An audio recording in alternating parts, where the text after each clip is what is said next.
obviously, this is why I've never even tried meth, because I'm probably really like it. yeah, probably like it. Yeah. A lot of times if you go to like major monasteries, they won't ask you who you are because they don't want to impress upon you such a pressure-filled question. Because actually, who am I is such a really you're big gonna like launch them into a existential Yeah, well, crisis. who They'll be am like, I? You're monkeys. We say that with all the love in the world.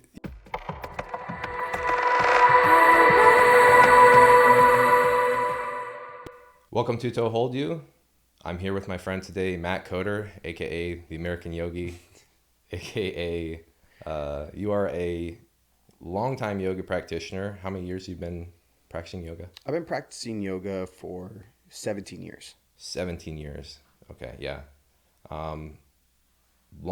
Lot of experience there. I want to talk about some of your recent adventures. And we have a lot of common interests and topics. We both kind of like jiu-jitsu, fitness. You've gotten into a lot of like lifting and bodybuilding. You got a bodybuilding coach, right? Yes, I did. Yeah. So, so we have a lot of common interests there, and we've already been talking about jiu-jitsu here a little bit.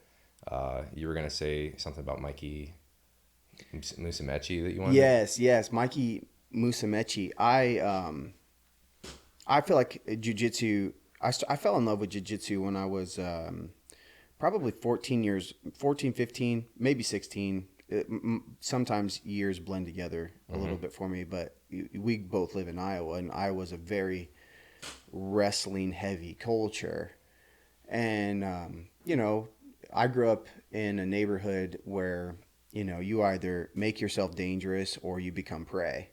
And so then as you're going through the meat locker or the dryer, the washing machine of that environment, and inevitably you have, encounters with other young boys or older boys out playing or out in the environment. Like, you learn really quickly that, people don't fight here like Rocky Balboa. Like they're gonna clinch you and throw you to the ground, and then you're like, what happened here? Everybody's lost. It's like they can't swim when they're on the ground. It's dude, like being in and the water. that was me. Yeah. And I definitely, and when you get your ass kicked, I think it's one of the greatest experiences that you can actually have, because it forces you to have to assess your skill set. You're like, this person literally overpowered me, and I am completely vulnerable to somebody abusing me or taking advantage of me because I am not skilled enough, or maybe even I'm not strong enough or not fit enough.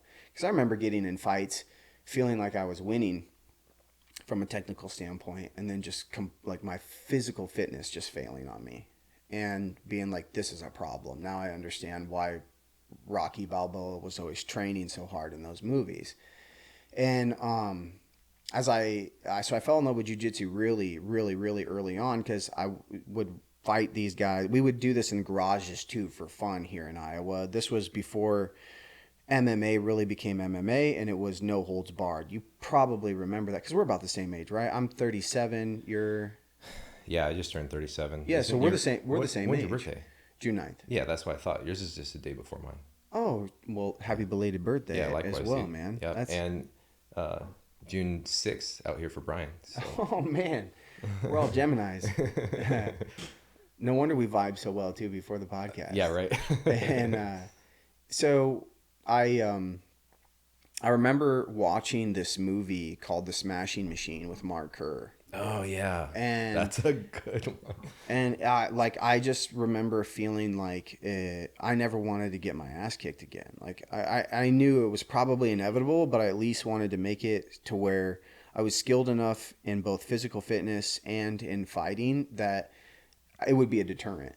Like, if somebody ever even tried to fight me, then hopefully, a few like... So did you get into martial arts before yoga then? I guess. Yeah. I was into... bodybuilding was like the first thing that I was ever introduced to, because my dad was a really high-level athlete when he was younger. Like, and he was one of those like once-in-a-lifetime athletes that come around that are just insanely naturally gifted. Mm-hmm. And then when you combine that with, say, like an abusive household, and you have a move away from energy, and then you have a pull towards energy... I would imagine that he was so motivated by it. I would imagine that the status and the good feelings that he got from being so successful was a big pull for him. Although we've never really gotten to directly discuss his motivations, but knowing his history and his background, my grandfather was really, really abusive man, like really abusive. Yeah, you have a lot of family, you know, you've had to kind of put the brakes on a lot of family karma, Yes, you know, yeah. and so that's what led you, I guess, to the yogic path, or Absolutely. yeah. Like, I don't know if you want to get into about your family or anything like that, but I mean, your parents are. Oh You want to yeah, talk about your parents or we anything like totally that? can. We can Yeah. totally talk about that stuff. I think it's really valuable for people to hear, Just to let people especially. know, I'm just trying to give them kind of an overview because, you know, I've known you for many years. How long have we probably known each other? Man, I think we've known. I think I met you first in probably 2012, maybe. I'm pretty sure I 2012, think that's right. Yeah.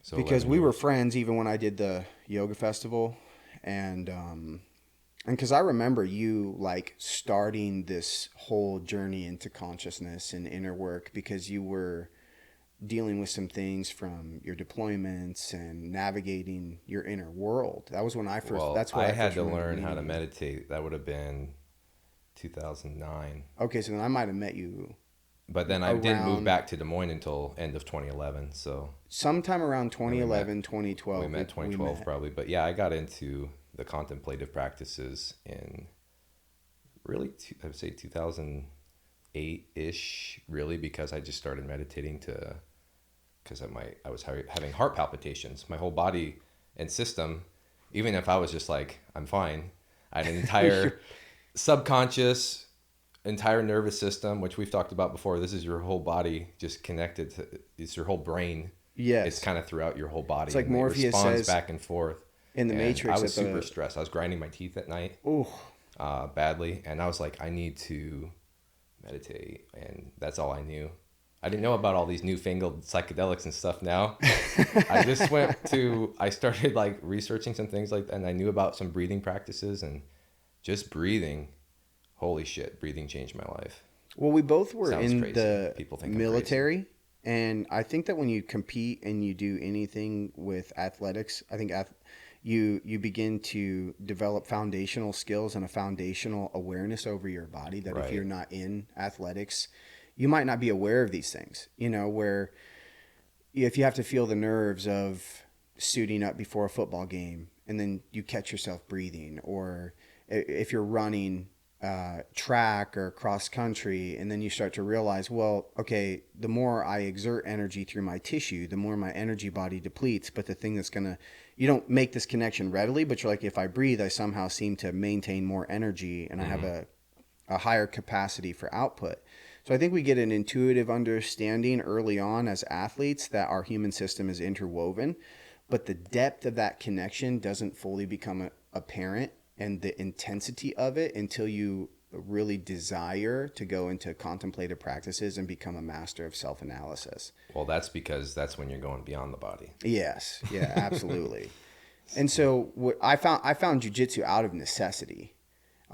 Just because of the cultural background, and that's what. And the reason I fell in love with it was because it emphasizes on using technique and skill to overcome a more powerful opponent. And I probably was never really a good like natural striker at that time. You know, I've gotten much better, but still in a wrestling state and things like that. Like I would just get my ass kicked, and I hated getting my ass kicked. And I grew up seeing a lot of things. My parents were separated really early on when I was 3 years old in 1989. They got their first separation. They came back together for a moment though, and got pregnant with my little brother. So I have a younger brother. But they were both young parents that had interest. Like my mom's dad was a Vietnam veteran, and he like just took off when his wife, my grandmother, was pregnant with my mom. He would just PTSD made him check out completely. He just abdicated his responsibilities because he couldn't handle the pressure of being a parent or whatever. I'm not for sure. I'm just knowing what I know about the human system and researching the Vietnam War and other Vietnam veterans. You know, we see them everywhere. The vast majority of our homeless are like Vietnam or Korean veterans. And so he just bounced out. That feeling of abandonment really affected my mom. And it really impacted my grandmother, and the resentment that she held towards the man who left her to raise a kid on her own kind of got expressed many times through her relationship to her daughter, my mother, which you're a father. Girls are way more emotionally sensitive and much more emotionally fluid than young boys. And those experiences, I believe, really started to shape my mother's subconscious, and then those subconscious stories that she grew into her adolescence. And my dad had a father who was the son of a German immigrant, and my grandfather was abused by his parents really bad, and then he just carried that tradition on. My grandfather abused all of his kids so badly that we never had a family get together that didn't discuss basically how awful his abuse was. So I didn't know all this about your more extended family. I didn't know all these things, but I knew how that manifest in your Current situation. Yeah, so it's interesting to track the karmic chain. Yeah. When you're telling the story, you wanted to go back there. Of course, you can go back even farther when it comes to karma, but it's interesting to see how that setup was for them, and then kind of how they live their life, and kind of that was obviously a huge influence on your life. So it was, and I know that they, when you have most people probably, like we just said, karmic chain. Maybe for the audience members, I can share a little bit on my understanding of karma from my 17 years of doing this and researching the subject matter. A lot of people don't understand, because we're talking about karma, and probably a lot of people are thinking, if you do this, you mean if what goes around comes around, or this or that, like little, yeah. And I see karma as being the result of let's call it like memory data in existence, and how that data gets ran through, like how it finds its sense of completion. That data is running and operating like an operating software system, and everything in physical creation has a type of karma, a type of memory.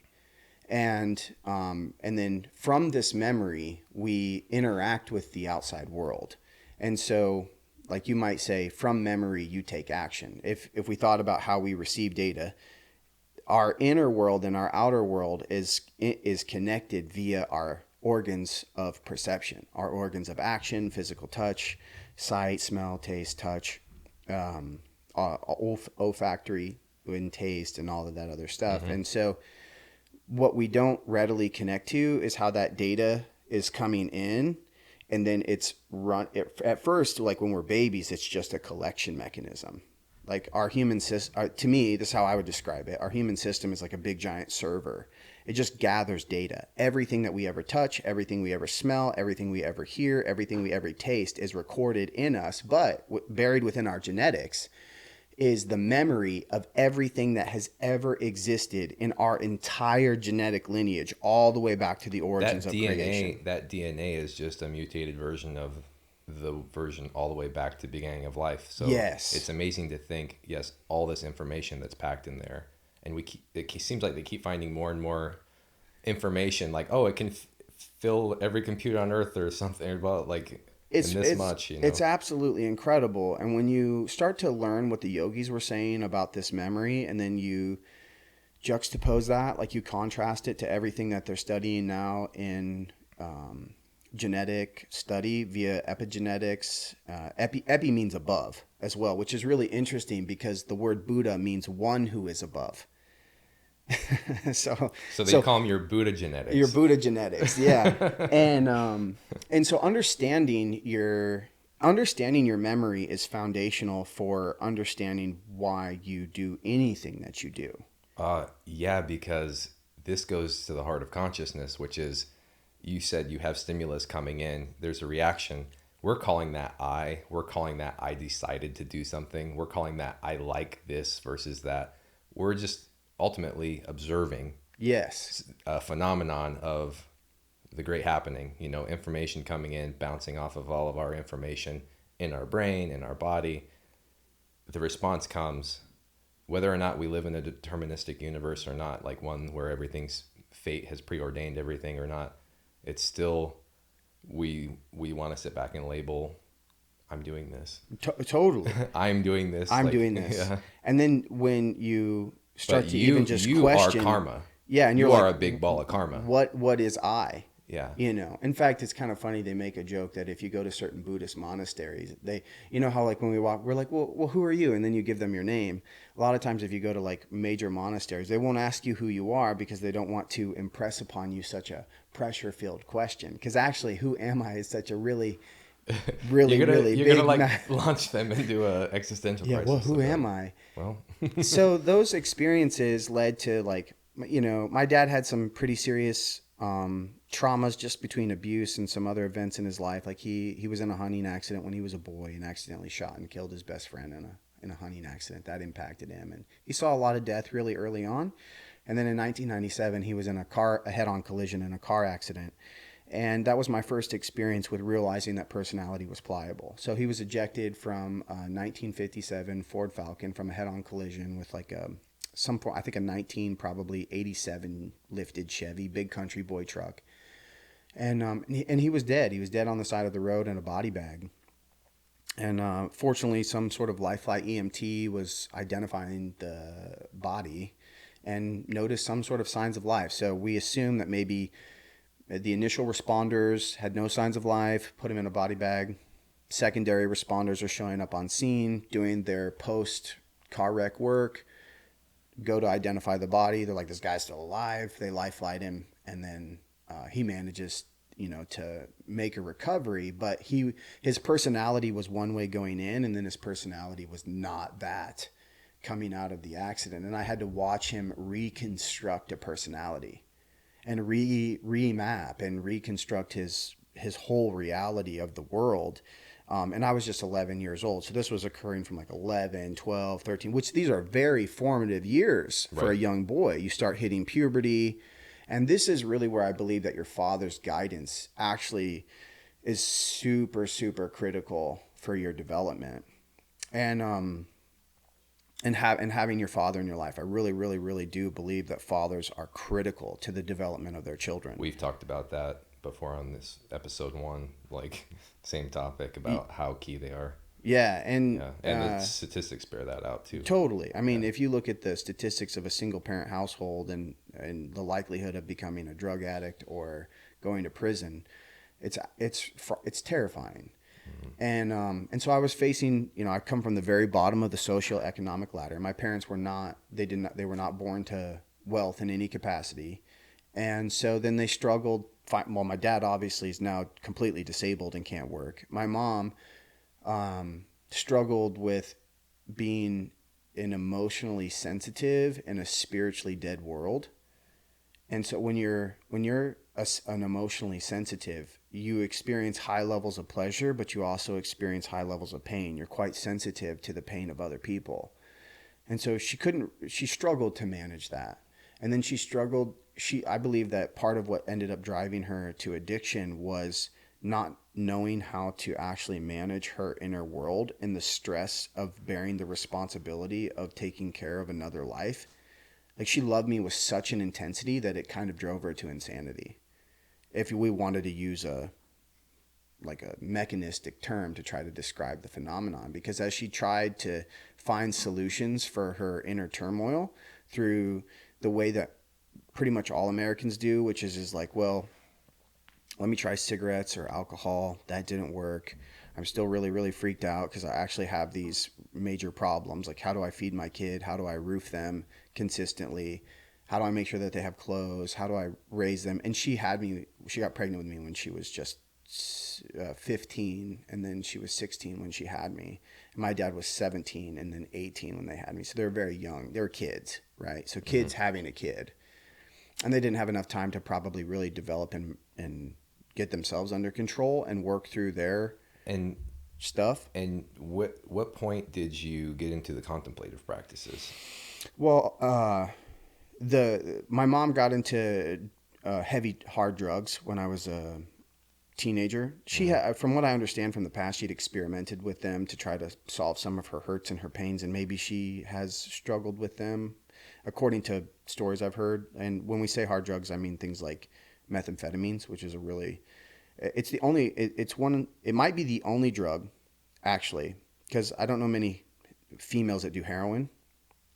But like you'll see a crackhead still have her kids, like somebody who's addicted to like crack cocaine.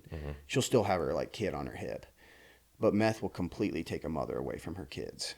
And like if you think about how powerful a drug has to be to override the literally millions of years of a mother being willing to die for her offspring, that's an incredibly powerful drug.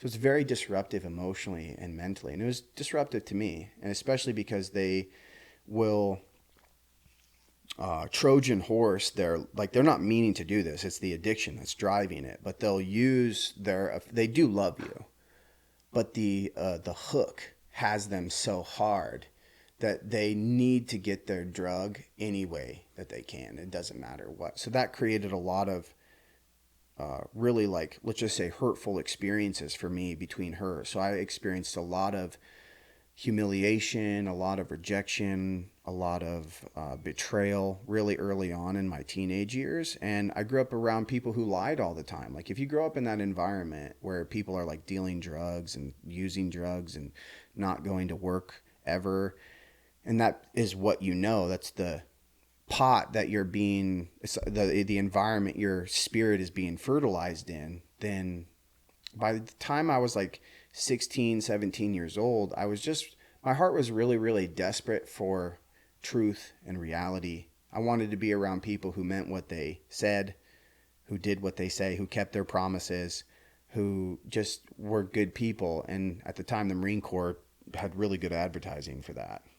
And then I got recruited when I was 16 years old by a pretty savvy recruiter. And isn't that the funniest thing? Is we let recruiters run loose on fucking children.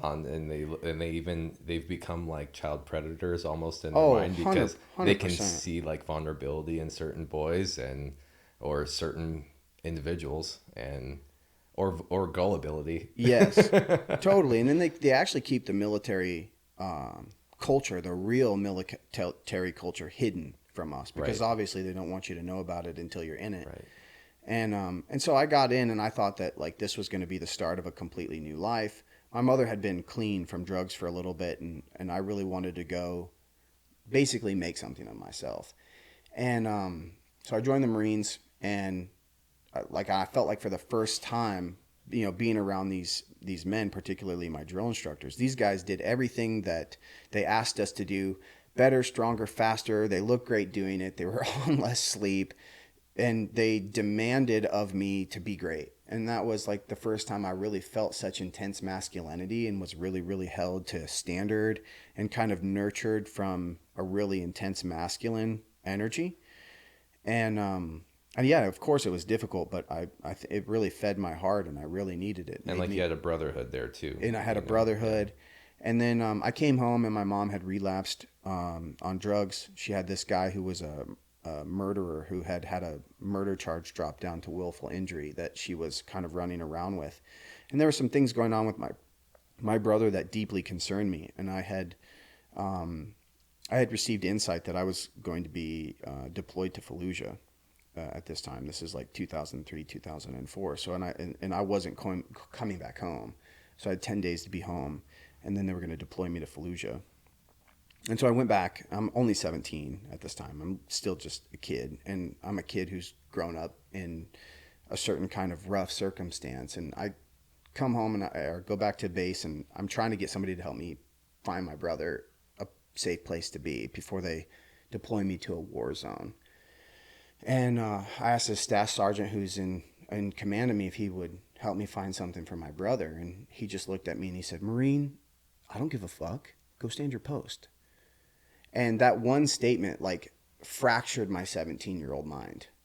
It was almost like that was a straw that broke the camel's back of dishonesty for me. And I was like, "Well, what do you mean you don't give a fuck?" He's like, "That's exactly what I mean. I don't give a fuck. Go stand your post."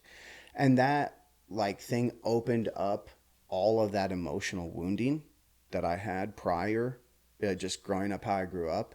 And I was like, "Well, fuck this motherfucker. What happened to like Band of Brothers, all that other shit?" So I went around the chain of command to, his superior and tried to find solution there.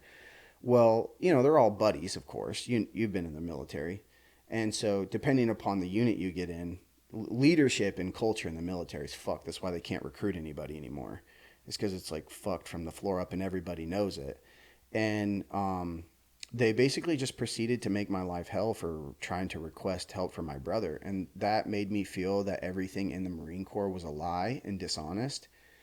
And because I didn't have the emotional maturity and the perceptive skills yet to understand just an individual, I associated at that point everything in the Marine Corps with being a fundamental lie. And that wounding combined with the fact that for the last 13 weeks, they've been pulling this killer out of me and a willingness to die. I was just ready to die on my sword for what I believed to be the integral thing to do, which was to protect those who couldn't protect themselves. And at the time, that was my brother, because I was the only person he had in his life. And so I just started refusing to train. And, well, of course, they didn't like that. And I was like, well, fuck you. I'm not going to, if you won't help me and you want to send me to die, why would I do this? That was my thing. I didn't want to just go fight for people who didn't care about me, and I'm like, I'm not going to go. My brother loves me, and I'm 17. So this is running through the mind of a 17-year-old. Keep in mind, I'm 37 now. This is 20 years ago. Mm. I've grown so much since then. I was still very emotionally wounded, excuse me, and underdeveloped mentally and emotionally at that time too. And I had yet to develop my skills in consequential thinking. So I was just emotionally reactive and taking action exclusively out of my emotional reactions. And that was a problem, because then they threw me in a mental health unit, tortured me for several weeks, literally just unloaded these corporals and lance corporals to torture me in this mental health unit, and then sent me home until they decided what they were going to do with me. So they sent me on home awaiting orders, and then eventually they discharged me. And when you say torture, I think I understand what you're saying, because I saw they did some of this stuff with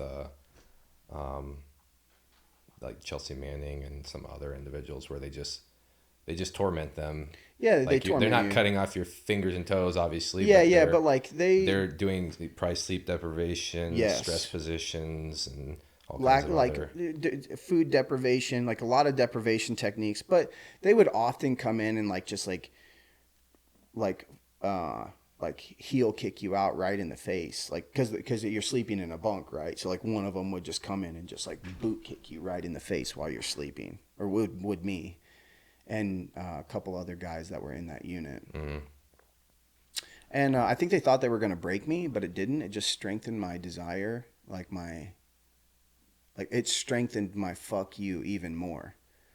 And I kind of started, that was the initial probably part of my heart that started to become a little bit like Goggins, where I was just hardening my heart so intensely and just giving into a desire to kill even more, and then directing that energy.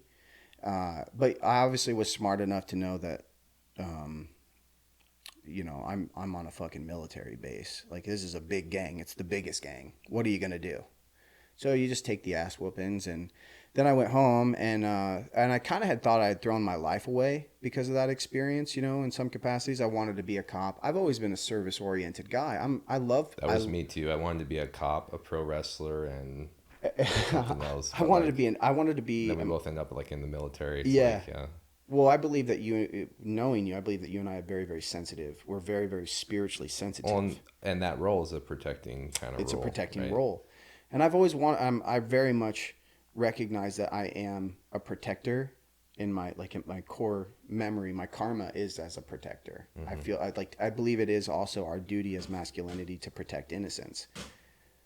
And so I grew up where innocence was kind of not protected in many ways. And so I saw a gang that I thought could help, and we would go protect innocence. And then when I felt that which wasn't necessarily accurate, it was just my limited experience. It's almost a micro scale of weak men causing hard times is what you mean.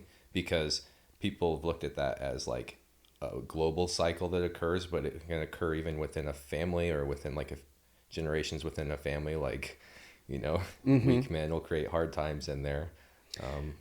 And so that experience, obviously, like, you probably know, like when people leave the military, it's usually black or white. Like, and people usually don't want to hear your side of a story or whatever. And most time people don't have, especially if you talk to veterans. I don't think people understand fully how much they don't give a fuck about your life. I mean, I was in a frontline job and deployed to Iraq, so obviously that was its own situation. But I mean, even within, like when we were training, somebody was killed in a training accident and they wouldn't let us go to the funeral. They put us back out in the field for, like, we were out there for 30 fucking days between deployments. And then they would shorten the deployment time. They were supposed to give you twice as much as you were deployed in rest if you're deployed for a year, 2 years off. But they started doing like 15 months on, like 10 months off, fucking 13 months on, and those 10 months full of like 30-day field exercises. And I don't think they understand how much also within, that's just one kind of thing, but in all dimensions, they don't give a fuck about you as a human. Don't. And I think that is you could mean you give up your rights by joining. Yes. So this is the closest you can come to it's like being it's like in prison. Yeah. It's prison, but worse. Voluntary prison. Because like in prison, like you get fucking commissary and you can chill and, and I think in many ways it is. You're right. I would say it's worse in prison. Because obviously a bunch of inmates wouldn't sign up to go be in the military. Yeah. Instead of serving their time. Like it's because you don't have any control over your time. I only would be home to sleep for a few hours and back to post, even if I wasn't deployed, or in the field. And I do recognize that there's a certain necessity to the way that you need to train men in order to prepare them for war. But I believe that something that's massively missing from our entire military culture is the spiritual deadness and the inability to actually connect to the male human heart and understand what motivates it and what drives it and how to really, really, really create a band of brothers. Yeah, like some old school Spartan shit instead of this overgrown frat that we have right now that you and me are both aware of. You nailed that perfectly. So when I came home, I was experiencing an enormous amount of guilt and shame. One, because I thought like all of like that other men that I would respect I had this story running in my head that other men that I respected would never be able to respect me because they wouldn't be able to understand the full story. Because we know people filter everything through their own biases, and a lot of times they want to hear what they want to hear. You mean the story about why you left? About why I left. Yeah. And I had shame around it too because I was really good at the job, and I was just. And I like to keep my promises. And so in some ways I felt like I was breaking a promise, but I felt good about it on one hand because I was keeping a promise to always protect my brother. And which ended up working out because I did need to protect my brother. Right shortly after that, my brother was removed from my mother's home. He became a ward of the state. And I had to spend the next few years of my life really trying to keep him and I from dumping into total degeneracy. But my time in the Marine Corps showed me that a human being is always far more capable than anything that they think of mentally. And so then it showed me how much pain you could endure. Like pain only reaches a certain pitch. And then after that, it's just pain. So you can just live with it. So then I just went to work, living out what I always wanted to live, which was the same kind of morals: honor, courage, commitment, integrity, honesty. I just started living that for myself in my everyday life and doing my best to be an example for my brother as to what a good person or a role model would look like. You started getting, and since you were into fitness when you were younger, maybe this ties in too, but you started getting into, basically self-improvement. Because I feel like we've talked about this before. It's just a path that you walk, that you decide to walk. Some people want to keep improving. Yes. In all different areas. And so you definitely wanted to improve. I wanted to improve, and I wanted to be strong. I wanted to be able to protect myself for people that I loved from people who wanted to hurt them. That was a major driver. And I had been doing fitness since I was a kid. Like I said, my dad was an athlete. So he actually taught me how to deadlift at 3-4 years old, and it taught me how to bench press. I would work out with him. And my whole childhood, he was having me do sprint medleys. He would take me to sand dunes and run sand dunes. But my dad is actually this amazing coach. He doesn't use shame or guilt or anger or anything to coach. He just always uses positive reinforcement and creates a really, really safe training environment. but also does not let you not recognize the reality of the training. So he was, and that stayed with him even after his car accident, which was really cool.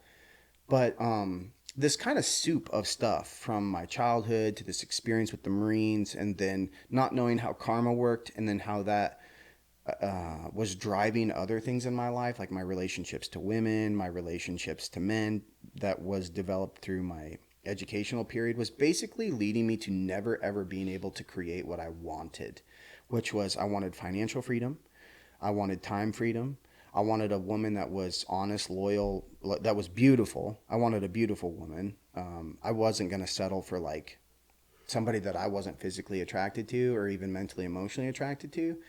And not being able to, I could date beautiful women, but I could never keep beautiful women, because they would take me home to their dads, and their dads would be like, I could see it in their eyes. Like, they'd be like, you just dragged home a fucking street rat.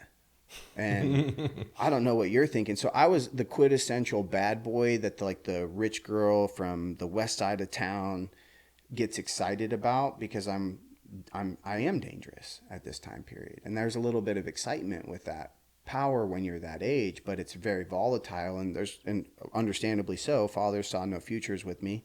And then in addition, that type of quality, I believe, eventually turns off a woman's attraction circuits, unless she's like got inner work that she has to do. You know, like she might be attracted to it for a little bit, but eventually she's going to go, who can procure my future and protect my kids and make sure sometimes it's the damage in me sees the damage in you. Yeah, totally. So I'm basically like not getting anything in my life, and it just feels like I'm getting hit by thing after thing. I'm constantly facing these adversities that are really setting me back.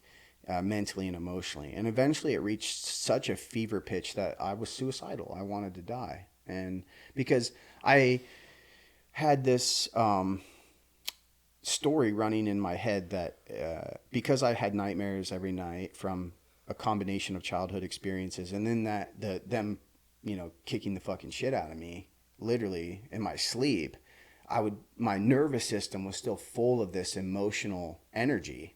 So I couldn't sleep. I'd have nightmares every night. I would think that demons were standing around me in the middle of the night. I would have...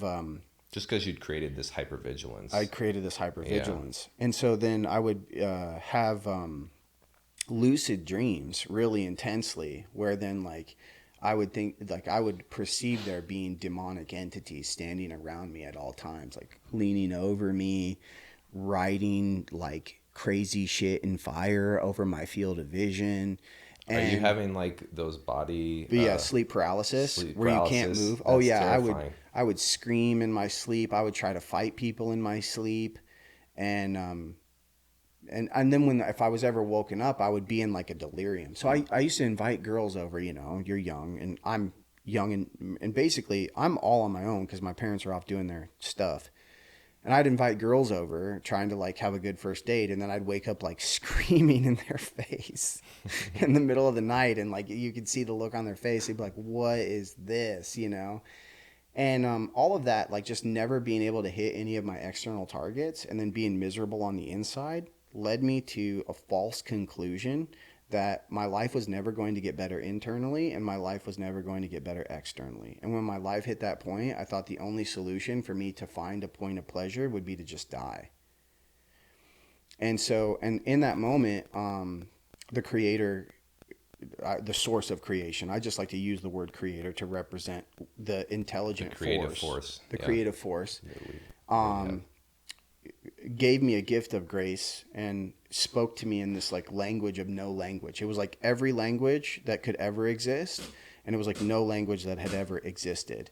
It was simultaneously the loudest voice I had ever heard and the quietest voice I had ever heard. It was like I had always known it and I had never heard it before, all at the same time. All these crazy seemingly dualities compressed into something as small as a mustard seed. Like all paradoxes resolving. Yes. You know? And it just said, if your best thinking could have produced your best life, you would have done it by now. That was the fundamental vibrational message that I heard. And in that moment, I had what I later realized the Buddhists called a satori, a moment of awakening, a moment of realization, where I realized that something was fundamentally wrong with the way that I was using my mind, because if my mind was working properly, I should be really happy right now, and I'm not.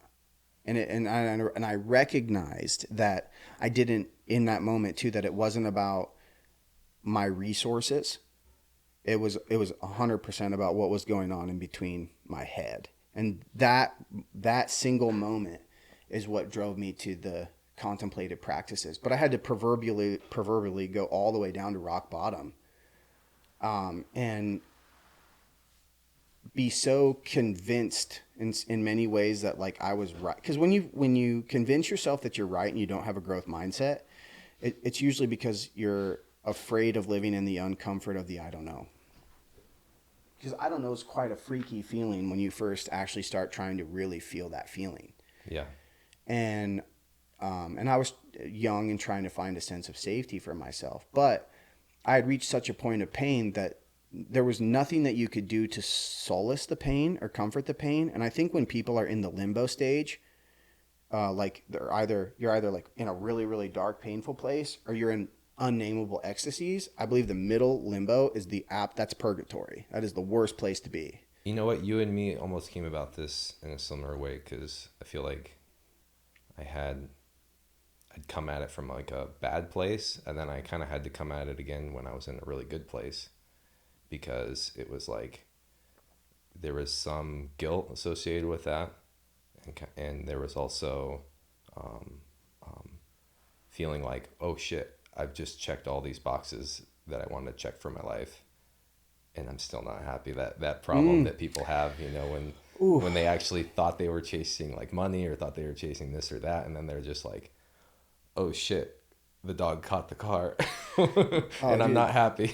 So dog's not happy when he catches that car. And thank you for saying that, man. And that's but something people I really come about it from both sides. They do. Like. And I want the listeners to really take that in. Like, we all pursue, fundamentally, I realized through this process that there's not a single thing that a human being isn't doing to chase basically a greater feel-good feeling. So I like to just, because we're using language to try to discuss vibrational experiences within us right now. So if you like this word, let me know. I like to just call it pleasantness. If my body is very pleasant, I call it health. Right? If my emotions are very pleasant, I call it love. If my energies are very pleasant, I call it bliss. If my whole being is even more pleasant, I call it ecstasy. It's just increasing the volume. That's Sadhguru's scale, right? Yeah, it's the same scale. And if you actually read like the book Power versus Force by Dr. David Hawkins, he outlines like an emotional vibrational scale. And then if you start reading like stuff about resonance and sound and things having different vibrational frequencies, I think these are good language. These are things that are driving us more than anything. It's kind of like how, you know, emotions make up even the most person who thinks they're the most rational, logic only, this and that. Spock. Fuck no. Yeah, we can't. Emotions make decisions. Yeah, emotions. They're all emotions are big forms of vibrations just running through the human system. You know? And they're there to really, really force decision.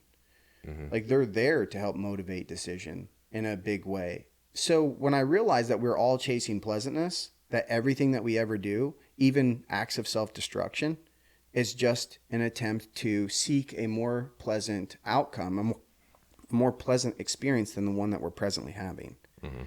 So we try to do that through a variety of strategies, which to me was the equivalent of, if my goal is to armbar and I'm not getting the armbar, then my technique is off.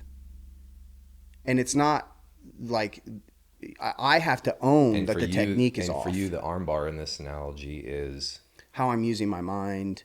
You know, unlocking more of the life you want. Unlocking more of the life that I want, and unlocking that pleasantness, like actually gaining access to that. And feeling good. And feeling good. Feeling good is the target of like everybody, right? They want that inner They peace. Want to feel good. Yeah. And so I realized at the time I wasn't going to pursue money. I was just going to pursue feeling good.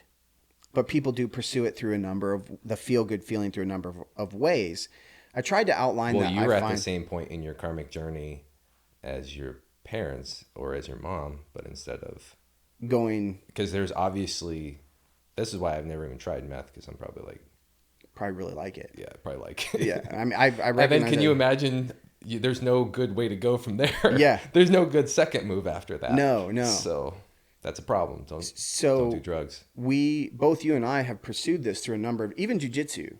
Whenever I train, whenever I go to jujitsu, I'm just chasing that feel good feeling, you know? And maybe you had the example too of your parents that led you more to like, I need to fix this system. Totally. 'Cause Instead of I think we learn from putting what to something in my do veins. and what not to do. And I think when you start to view things through the lens of effective and ineffective, life can really get pretty simple. And you go like, is what I'm doing actually effectively leading me to where I want to go, or is it not? And that really helps eliminate the problem with not having a growth mindset, because you can't pour anything into a mind that refuses to change. Everything that you try to pour into a mind that refuses to change will just leak out everywhere. And so, and a mind that refuses to change is a mind that has concluded that it knows everything. This is a problem with what now I love the term is mind virus, and I love using it. Yes, the woke mind virus. We need to recognize that we all catch these all the time. Yes. And nobody will get more angry about you saying woke mind virus than people with woke mind virus, because they're playing a war of games. Yes. Because they're playing a war of just victimhood and games and words.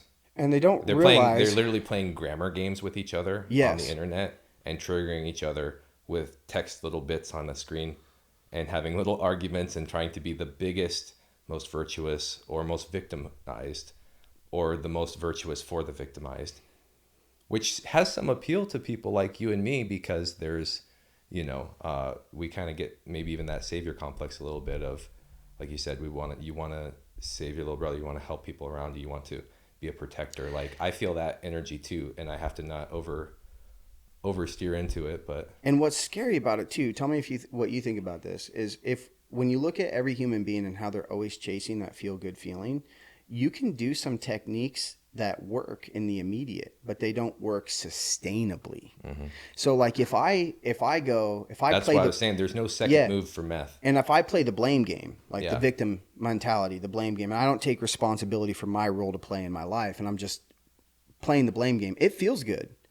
It feels good to pretend that this person over there is the reason I don't have what I want. It cures that uncertainty that you were talking about, which is our biggest problem, is we don't have anything to hold on to. And we talked about that in form of religion last podcast, but now in this one, it's having a definite enemy. The patriarchy did all this to me, obviously. Mm-hmm, mm-hmm. And you and me understand it's a much more deep nuanced karmic web. Yes. That's why I like to tell them, I go, there's a difference between woke and awake. Yes. Awake just means not that you're enlightened or some fancy stuff like that, but you actually see through the karmic matrix that underlies all these, I'm doing this and you're doing that. And this obviously also understands the lack of separation and the separation. And perceptiveness. I think that perceptiveness is a skill that you can learn, just like you can learn a heel hook or an arm bar. But for me, when I study how to be perceptive, it's built on your willingness to abide fully in I don't know and become a really, really good active listener with your whole being. A lot of our problems come from trying to resolve I don't know. Mm-hmm. You don't have to know. You don't have to know. So this is your wake up call. And it's okay to not know because if you try and figure it out, especially analytical mind like mine, I tried to actually solve this. Totally, because the analytical mind loves to try to get to infinity in increments, and you can't reach infinity in increments. Like if you just start counting, never get to infinity. You'll never get to it. So the contemplative practices became for me. And became for me an attempt at mimicking what I was experiencing in other realms of my life, like jiu-jitsu or bodybuilding, where things are very real very quickly. You're either doing the technique right or you're not, and there's very clear cut. Yeah, it's the feedback loop. It's the feedback loop. Yeah. But in contemplative, which underlies all self-improvement exercises. Yes. Or a business is trying to prove or anything. They have to have their measurements. They feed back, they look and see how they're doing, And then we get better through that process of attempting, looking at the result that you got, and then repeating that process so many times. That's why I've said failure is a part of the process. It's not part of the process. It is the process. And I believe that one of the skills that we see missing a lot is people's willingness to to just endure failure, just to know that it's a part of it. So I went to, kind of parlay on that is I always like to say, imagine that I could give you $1 million and all you have to do is shoot a full court shot and make it, but you got unlimited shots. Mm-hmm. That's what it's like to actually chase what you want in life. If you're willing to just continuously know your target, know what you want, and then keep... I love that, because this then gives you the idea of how much failure you may have to actually face before you crack through. But if you're persistent... And I think one thing about getting into fitness early on helped us both realize that we had to be consistent. Yes. Like, people would be upset with me, Wednesday's leg day or whatever. Like, they'd be like, my parents even, or whoever, they're like, no, not like that, but just in the sense of like, you were just at the gym the other day, or this and that. And it's like, it's called being obsessed with something. Yes, yes. Actually, to really improve on something, you have to be obsessed about it. And I've learned that if people are obsessed about something, they will achieve it, because I've seen it over and over again throughout my life in high school sports and in other avenues, where somebody who's adamant about achieving something, like you said, you have as many shots as you want in life until you're dead. That's when you shot your last half-court free throw shot. Yeah. It's so neat because if people are not, but if they're motivated for anything, not extrinsic to that goal, like people. Yeah. But when I see people that go, I'm gonna be this, like I've seen people be like, I'm gonna be on that state qualifier wall, or whatever. It's like, no, that kid will never be on it. They'll be state champ, or they'll be, like, it's like, it's crazy how much I've seen just that. It's it's almost like a childlike innocence and a focus on top of that. And it's just because you're being honest with who you are, your authentic self has to be intrinsically interested in seeking that end. Perfect. I couldn't agree more. And you're doing I really love the way that you're describing these things, because there's I like to think of universal truth as being an enduring reality, that whatever works irrespective of time and space is universal truth. And I know that people love to say that there is no absolute truth. I don't necessarily agree with that. I do think that there is something that we might call absolute truth, but it doesn't exist in the realm of words. But words find expression from the space of absolute truth. And I've done a lot of contemplation on this recently because of the term that comes out of the woke mind virus really big, my truth. Yeah.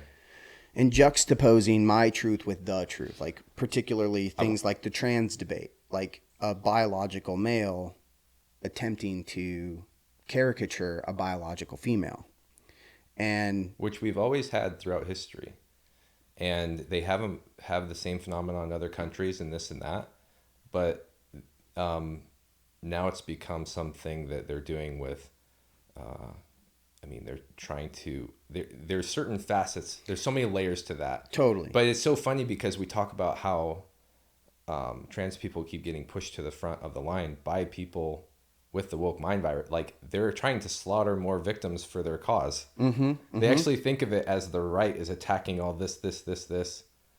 And obviously the right and the left, I'm an independent, Yeah. They both are playing their own games, I think that I'm with you on that. I think that's a part of they're pushing this always.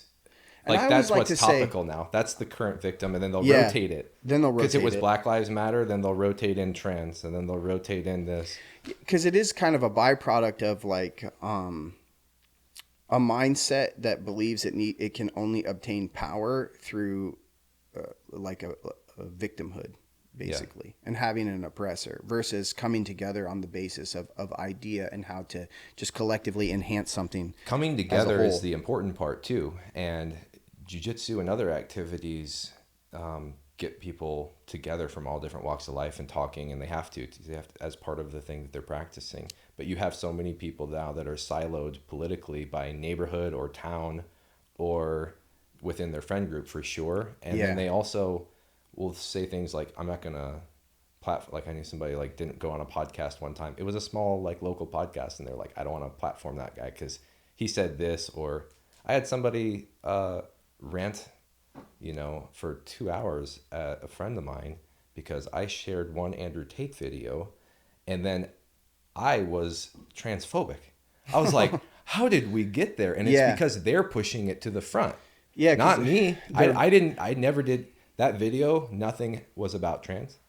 That was it was like something universal, like have discipline, work hard, it pays off, basically message. Yeah. That was it. And then I was a transphobe from that video, but then my friend got yelled at for 2 hours, where he even feared for his safety at one point about how much of he should never associate with me again. So see how the canceling. Yes. Yeah. And this is part of I think it's also part of cultural Marxism. I've learned a lot from our week 1 guest, Jordan Marshall. He's really on like drawing the connection for me. Then I learned, it's actual cultural Marxism. I'm trying to study more. But they're trying to cancel you out. Yeah. And they want to have the ability to cancel people out. Which is freedom is the antithesis of that. Which is indicative of how a human mind operates before it understands how a human mind actually operates. Like, as an example, people try to delete negative thinking. Like, yes. If you think about it, they try to delete. Instead of embracing their shadow. They think that they can delete it. But the way that the nature of the mind works is that you cannot subtract or divide or delete. You can only add and multiply. So if we said to the listeners right now, don't think about monkeys, everybody probably just thought about monkeys, because it is the nature of the human mind to not have the capacity to subtract. So you actually have to develop the ability to be present to your mind in a very as if your mind's not you. You have to try to practice looking at your own mind like your mind is the plot of a movie and you're just observing it taking place, which is what we touched on the beginning. It's the great happening. It's just the great happening. People identify a lot with the movie that's happening. With the movie. This podcast, I don't know any word that's coming out of my mouth next. Yeah, it's happening. It's consciousness. I don't even flowing. have to do shit. Like Alan Watts said, people don't realize if they're not tense, their body's not going to fall apart. You don't have to do anything. I love Alan Watts, and I really think that every listener should your future and the transformative quality. I believe that every person that is alive today, in some ways, bears the responsibility of being the change agent within their karmic lineage. Like we're supposed to be the buck that it stops with, if we choose it, but it's 100% dependent upon whether or not some people aren't ready for the role, though. Totally. Which is then why other people are still key. What we gain is that perspective too of like other people are still key in that karmic chain. Yeah. Your mom ended up being key in that. And we don't know how. I say is like my parents moved the karmic needle this much. Maybe they gave me that much breathing room, and then I gave my kids this much breathing room, Yeah, and there's a big game that's playing, because a lot of times what'll happen is you'll experience something in your past. So you're like, why is this curse happening to me? And then later on in your future, you're like, oh, that thing was a blessing. So sometimes, and the Bhagavad Gita is riddled with all these stuff where you never really quite know throughout the book what's a curse and what's a blessing. And that's really how I've learned. Our tire exploded the other day on the way to a friend's house with the kids in there, and then I'm in the back of somebody's RAV4 after that, and I have to flatbed it since it's electric. Costs more. Had to replace both back tires, and I was just like, I just don't know why yet this is a good thing. A good thing. And there are two things that you said earlier that I think are really cool that I want to kind of tie back to yoga, and even like things like what we might call fake yogis or whatever. But because we talked about how you find these contemplative practices either by going really deep into pain or really deep into pleasure, and figuring out that it didn't work. Neither one worked. Yeah. Your feel good feelings are not ultimately sustainable. Yeah. So there was a guy many thousands of years ago. He's a few thousand years older than both Buddha and Christ. He's really old, and his name was Patanjali, and he wrote this book called the Yoga Sutras. And he didn't create yoga, or really, he wasn't the first person to espouse upon it. There was the lore says that there was this yogi who appeared in the upper regions of the Himalayas. They call him the Adi Yogi, or the first yogi. The history's kind of crazy. Some people speculate that he could have been an extraterrestrial, which is pretty interesting, especially now because the government is continuously releasing information on UFOs and extraterrestrial life. We're just so distracted now with all of our TikToks and whatnot. We just didn't even know that they're just releasing UFO info all the time. And then the lure is that this guy, shared these yogic teachings with 7 key individuals in India that are known as the Sapta Rishis. Sapta means 7, it's the number 7, and then Rishi means seer.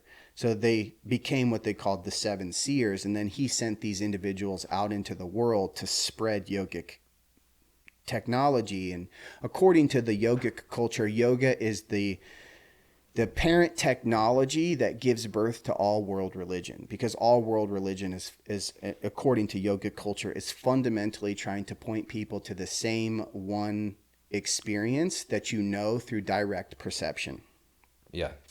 And so this guy was so smart intellectually. Like, the book is absolutely incredible. Everybody should try to read and interpret the Yoga Sutras. But he starts, the very first chapter is just 3 words. And it's so incredible how he started the book. He just says, and now yoga. And the reason that's so profound is because what he's saying is you've tried pain, you've tried pleasure, none of it worked. And now yoga. And now yoga. That's funny. The number of ways people come to the spiritual path. But yeah, it's the same path no matter what. And everybody's is unique. Yes. Yet they're all the same. paths lead to the mountaintop, like Alan Watts would say. That's why Zen, the Tao, Buddhism, all of these things, if we actually look at them, they're technologies. Rather than viewing them as just... This is not the type of yoga. People are finally maybe getting the impression here, but something that I've loved about you is that you espouse the real OG yoga. Yeah. And when I say yogic practices and other things to people, their mind goes to... I like to say it goes goat to yoga. Yeah, it might go to... What my mind originally thought... Lululemon pants and a bunch of soccer moms, which is great. I'm sure they're getting a good workout. When I first saw yoga, I literally just thought it was shitty fitness for chicks. Yeah. That's what I thought. That's literally where it's at. There's so many things that become Americanized and become watered down to a point of having no meaning, and yoga's been one of them. And so I try to tell people, I'm not trying to come at this from a right or wrong standpoint or a moralistic standpoint. I'm just trying to come at it from the perspective as what is effective at... If you're a jiu-jitsu black belt, what is effective? And you recognize that you have a responsibility and a duty not only to your students but to the art of jiu-jitsu itself. And if you water down the technique, then you're not being a good steward of the art. Well, I've said many times before that the jiu-jitsu flows through me. Yeah. Because I can think about all the people and how much grace they showed me and patience to teach me something. And every time I did a technique, I had to have a drilling partner there. Every time I had to, and a coach. So you're always getting help from so many different people.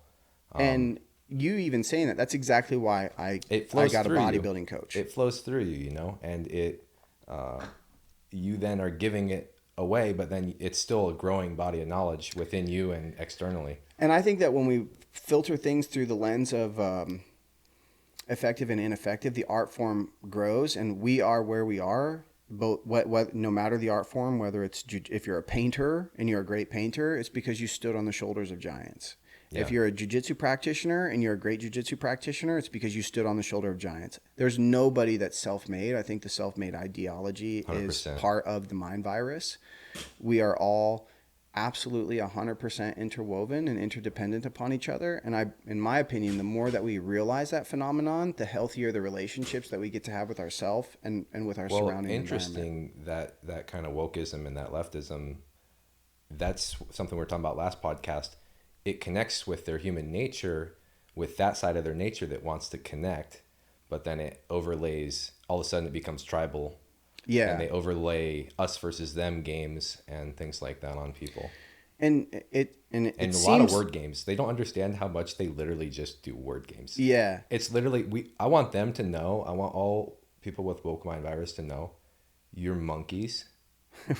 We say that with all the love in the world. You're just, no, like, but we all, I mean, all of us are primates. I want them to know that we are all monkeys typing onto each other, onto a device, to update a database, to then emotionally trigger someone else who reads it, and then vibrationally get them to respond something back negative towards you, because you're never going to attract good energy with bad energy. Yeah.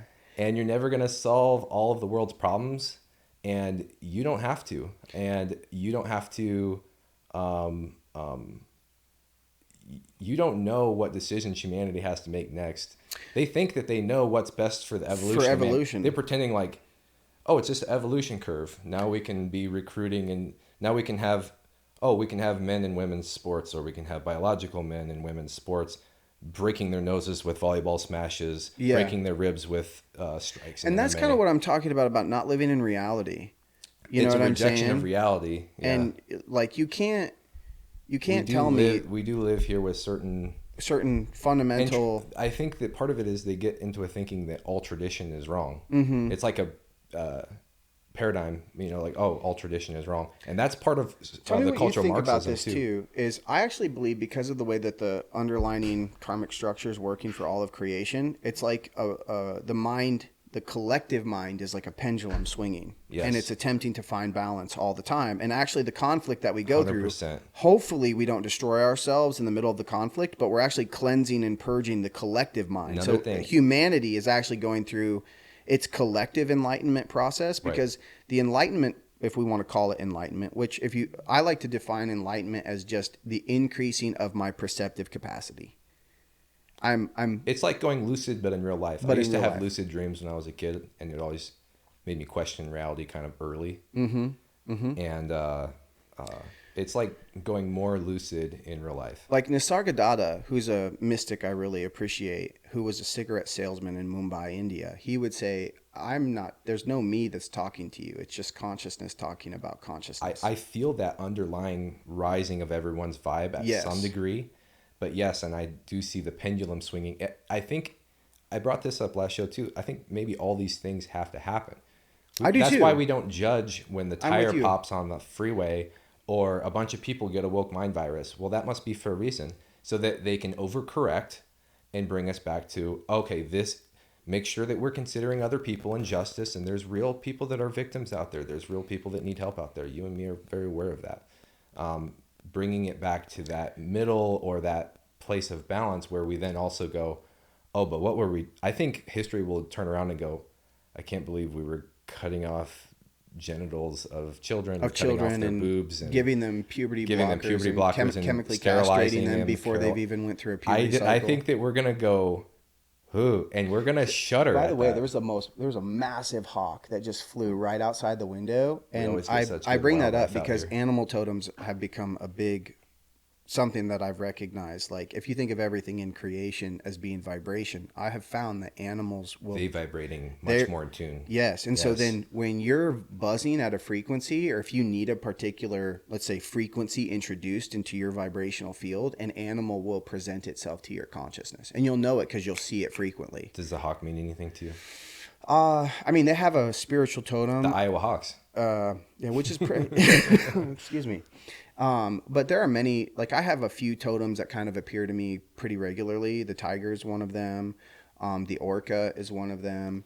You probably see them places. You probably don't actually run into them. I don't. No, not the tiger or the orca. I see them like in photographs. Like they're photographs, or they're just kind of in my synchronistically. Field. Synchronistically. I like to call those God winks.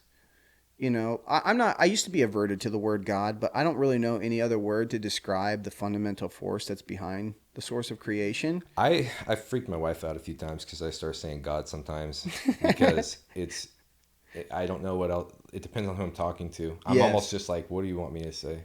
And I freak people out because, like, they'll see me praying with like some devout Catholics, and then they'll see me praying with some like really Orthodox Muslims, and they're like, what? And they can't for the life of them fathom. And I try to help them understand. I'm like, spiritual practice and religious practice should be like MMA. If you want to be the best fighter that you can possibly be, you need to be an MMA fighter. To circle back to some fun MMA topic, like, we all know if Tyson Fury enters into a room with John Jones, the big MMA topic right now, John Jones is coming out of that room the victor. Tyson Fury would love to. Tyson knows that too. He responded back that he would do a boxing match. Yes, not an MMA match, right? Because he knows the reality that he doesn't have a skill set that would allow him to procure victory. And I think that the faster that we Which is funny recognize, because there's 40-year-old out of shape dudes at bars every day. Like, I'll beat that I'll guy. beat that guy. I know. Dude, like I just watched the Jared But Cannonier. Tyson Fury knows he can't beat up John Yeah. Jones. and I just watched the Jared Cannonier Marvin Vettori fight last night on the UFC Fight Night. And this is what I love about MMA is it's for me it's the underlining story. It's not the violence. It's everything that goes into these fighters leading up to it, and it's the display of character. Know that. Well, they know that, and they're trying to get more and more backgrounds. Which is what I love about One Championship, which is where we started this. I really think that the guy who's running One Championship is killing it in terms of representing high-level martial art and carrying the culture of martial art into the actual business side of owning a fight business and making his organization represent something more than just like making money and putting on big giant fights. You're seeing, well, UFC has like UFC Fight Pass, and now they're doing more and more grappling events on there. Yes, like and the Gordon Ryan. You guys could just have an event and have, if we're going to call it MMA, it's almost like a mixed martial arts event where you blend within the event. A lot of smaller events are starting to do it. They do a lot of times kickboxing and MMA fights on the same card. Or jiu-jitsu gets rotated in sometimes in a cage even. It would be sick if the UFC did like a boxing match, a grappling match, like even say like a bare knuckle Muay Thai match, or a mixed rules fight like Demetrius Johnson did with Rodtang. That's what I love about One Championship is they're bringing really like we're starting to get to see martial art displayed in a completely different. Are they doing bare knuckle stuff? They're just doing kickboxing. They're just doing kickboxing and then mixed martial arts, and then but they do. Some mixed rule stuff, what they did with Demetrius Johnson and Rodtang. Well, they did like one round straight Muay Thai. Oh yeah. And then they did one round MMA. And when they went MMA, Demetrius then like destroyed Rodtang. But it gave him a round to actually you know have some. Which come on now, can we like just for a second give some huge props and shout out to Demetrius Johnson, and hopefully if there are fans that are getting into the sport, like please check out Demetrius Johnson fights. Mighty Mouse. He is such an incredible technical fighter, and his fight IQ is so incredible, and his personality is really great. He might be one of the smartest fighters, like out there. I love his humility too, man. Like look at him going. He went and he lost his championship to Henry Cejudo before they traded him to One FC, and now they train together, and now they're really great friends. They even have podcasts where they're sitting down on a couch and they're analyzing their fight together. And you and I know, like that's such a great quality to have as a human being, that you could literally get into an octagon, try to take each other's heads off, and then sit down and talk about each other's techniques. Not a lot of people understand that side of martial arts, and a lot of times like having a heel can really build up a lot of hype for martial arts. They did it back in the day. And that kind of became WWE, because you said you got more invested in the story, right? Yes. At some point, the story became all of catch wrestling, and became the WWE. It's just story. Yeah, which is what we were just talking about, and like great heel people who understand that, being like Chael Sonnen. Yes, like Chael Sonnen. But I was going to say at the end of the fight, people are usually okay. Like I've said before, at a baseball game, a fight breaks out if things get heated. But if a fight is your game, there's nothing else to break out. And it's kind of like the spiritual path we said. You could be here, you could be there. All poles, and yoga means union too. So it's like all these different ways are the same way. They get you to. We're just filtering through our consciousness and judged. I got there this way or that way, but yeah, and I love usually people are pretty friendly after a fight. I think it's like a good. It just washes out impurity pretty quick. But of course, like there are some people that go the other way with it, with their consciousness, and maybe become a little bit more like destructive and lean a little bit more into their unconscious state than their conscious state in some instances. And that's where I really feel like if a martial artist could really deploy a really highly effective yoga practice, a highly effective yoga practice will unleash your unique genius, whatever that is. Every human being on the planet should have a highly effective yoga practice. And I know people think that yoga is just what they see with the physical stuff. The reason the physical stuff is so significant is because there's no separating mind from body. We know this intuitively. This is why, like when we say, if somebody's really anxious, you say, hey, calm down, take some deep breaths because we know that our breath is linked to our capacity to regulate emotion. Why is it then if every person goes and does like a hard charging workout, they feel immediately great afterwards? Back to what you were saying. Yeah, exactly. And back to what you were saying about yoga, the story being that's kind of the basis of other religions as opposed to its own thing is like other religions have practices like I've talking to some Muslim friends of mine. They go up, they go down, they do the prayer. But what are they doing? They're going up, they're going down, they're going up, they're going down. What are they doing? It's a and they said, salutation. I feel, yeah, they're doing a yoga. Or they're doing yoga. Yes. Let's just call it yoga and then prayers are basically a type of meditation. Yes, prayer and actually when you're praying right, it is a meditation. That's just my labeling of it if it's right, but 100%. I think that's the right way to pray. Because I think everything in life, if you start to understand, karma is real. It's as real as physical physics. It's just invisible physics. Yeah.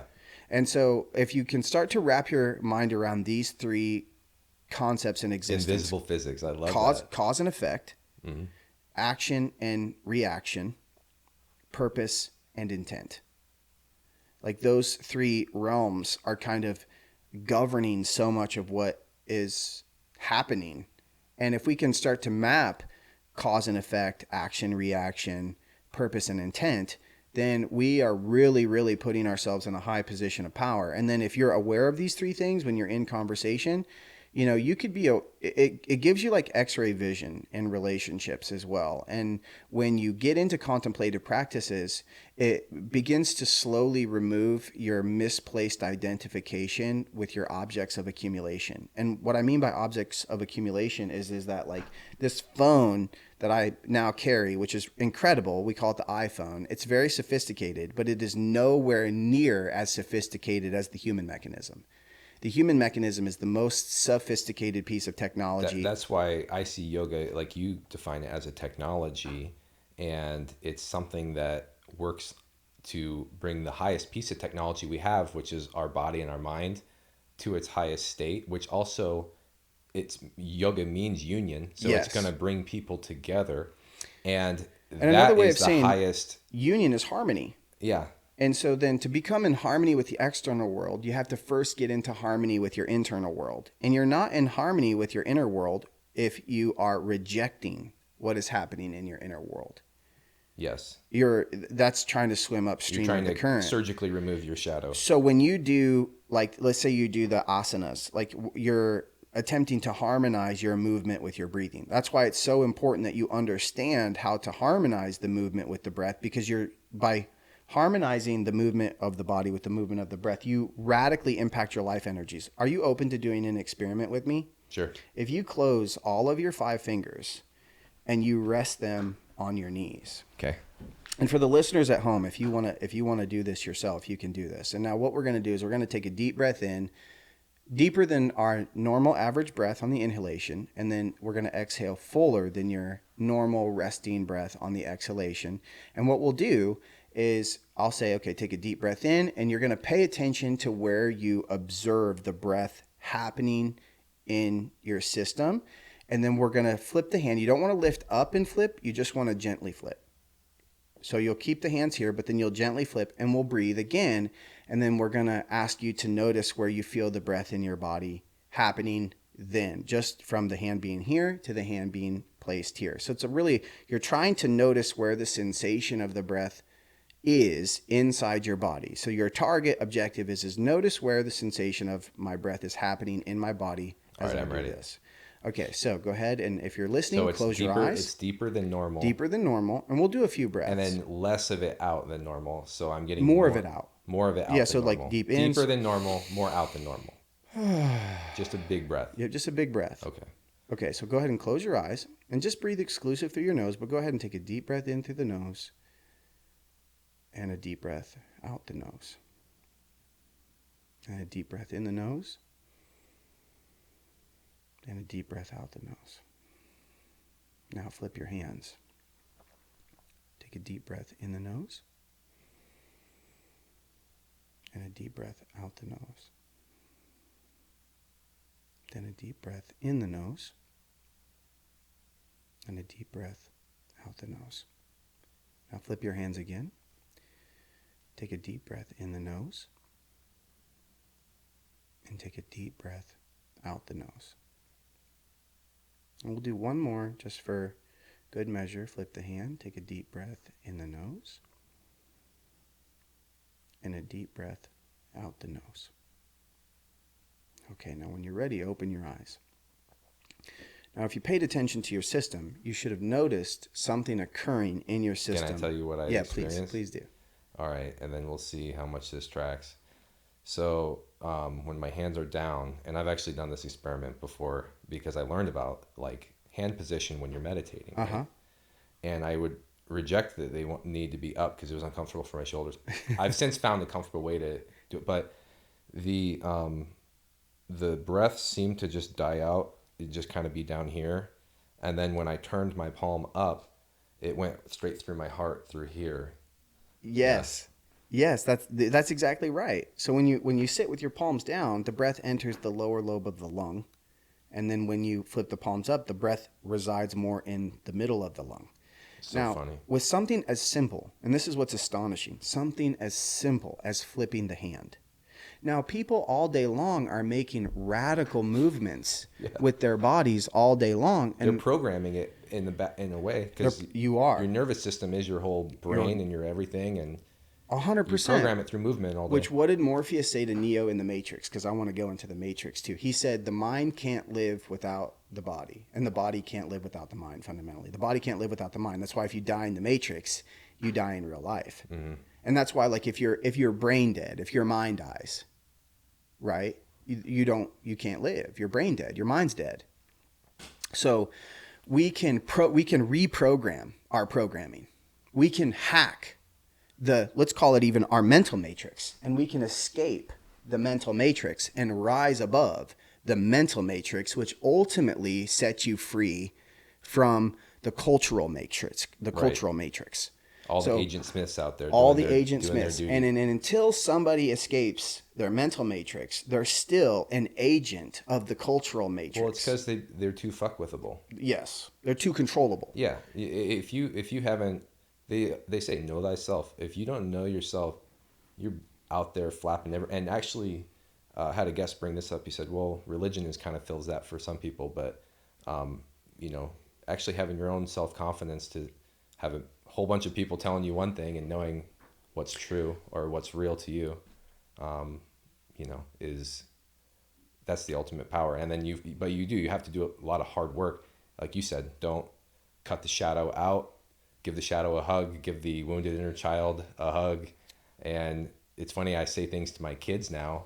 That's been a huge part of my path now, recent years, is saying things to them. And I'm like, oh God, I can't even take their own advice, or like I'll be like, you should never let anybody let you feel this way because you're perfect this way. And I'm just like, I still can't accept those words that I'm dishing out almost, sometimes. And it's good to teach it, but because then in attempting to teach it, you hold yourself to the standard of what you're teaching.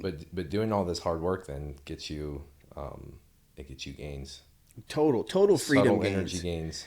And there's you don't have to get programmed by the Agent Smiths, and people are running out their karma. They're running it through, obviously it runs through the media, it runs through the zeitgeist, and it's a big game. Mm-hmm. And we get to sit back and go, okay. I used to get too invested in the game, and now I can actually just be like, oh, look. And as I predict the future, and this isn't like me having some like clairvoyance, this is just me looking at the nature of being conscious and unconscious. The more conscious you are, the more you can override your mental programming, and you can make a decision outside of your own unique mental matrix, which is, really, but the less conscious you are, the harder it is to override your own mental matrix. And this is why I actually think that certain substances could be really helpful in helping you to break your mental matrix and helping you to heal particular mental emotional wounds, like maybe say psilocybin mushroom, or even some other things like ayahuasca and the toad. I see these things as being actually medicinal in the context, like if your legs are broken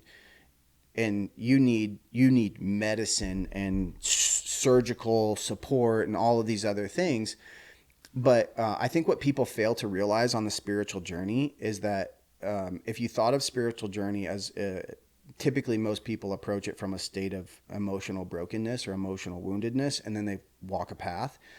But if you thought about it in relationship to how you would heal anything in your body, if you're wounded, you don't just jump to a high performance state. You have to go from the first thing that you have to do is admit that you have an injury. Like, have you ever seen a guy that refuses to go to the doctor or do anything, and they clearly have like a torn knee or something's wrong with them? It's like physically? A whole bunch of guys. Yeah.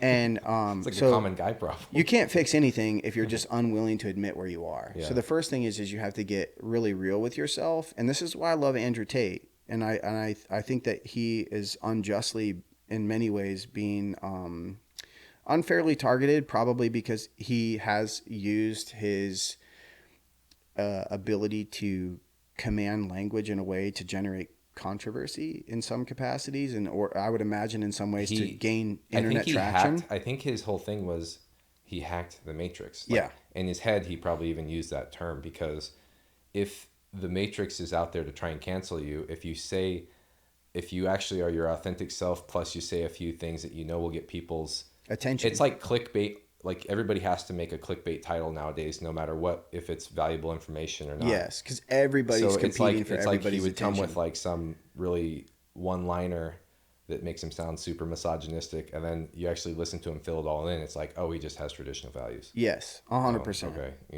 So he's like trying to hook you with like a really fancy lure, trying to get you to like deeper understand his content. But he hacked the Matrix in such a way that he understood that I think the whole economy, this is part of even doing this podcast, I think the whole economy is going to like an attention economy. Yes. AI is going to do all kinds of cognitive labor, and we're all just going to be like connecting with each other, which is what content allows us to do. Actually, you saying that was going to bring me to my other point, was that if there are equal and opposite forces within creation, if there's, let's just say hypothetically, if there's a light force and a dark force, and these forces are just always trying to find balance. Right now, it appears to me, it seems like dark force is very apparent, and then the pendulum will swing and it will find its equilibrium, because that's how life works. Life always balances itself. This is another thing Alan Watts talked about. He said, it always seems like it's over, then we pull back, or we do well. Which, of course, it's true until it isn't, because we won't really know it when we're extinct, I guess. And this is where I feel like if we don't get enough people on board with contemplative practices and attempting to harmonize their inner system and get in harmony with nature, then we're going to see a lot of cultural turmoil. Because it's the only way out. Because AI and robotic technology is going to actually usher in an enormous amount of comfort and convenience, as well as enormous amount of job displacement. And if you actually think about it, we're the most comfortable and convenient generation that's ever existed on the planet, but we're not the most happy.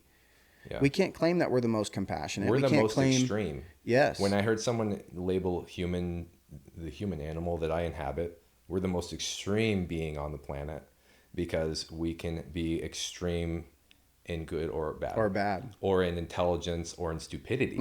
A lot of animals aren't as capable of as much stupidity as humans. We think about how much smarts they're capable of. It's like, yeah, but they're kind of right about where we're at, really, because they don't have as much of the smarts or the stupids. Absolutely. They actually are in tune with nature. With nature. Yeah. And so we need to get back in tune with nature. And so by picking up a really effective yoga process, I think if you're really, really, really mentally, emotionally broken, you probably need some psychedelics to help unlock the fact that your mind is probably stuck in a mindset that refuses to change. It's a huge pattern break. It's like you got to hit them with the paddles. Yes, because like we said in the beginning, you can't pour anything into a mind that refuses to change. Yes. And so if you can introduce somebody, has come to a point where a mind change technology, like psilocybin mushroom or ayahuasca, but my argument has always been that you can't psychedelic your way to enlightenment, and I really feel that a lot of people are attempting to claim that you can fucking take mushrooms all the way to becoming a Buddha, and that's impossible. You are 100% right. I'm glad you said that. We've had this kind of similar conversation in the past, but I see psychedelics as, like you said, that's like an emergency tool. Yeah. Or it's something that you need to do a cleansing, or you need to really release some kind of thing that's too hard to let go of. An emotional in your normal energy. Practice. Yes. But like the practice, and I've seen people that do psychedelics that go right then into the yogic practices, and there's a reason for that. It's because they realize that, oh, this is a path now for me out in the real world.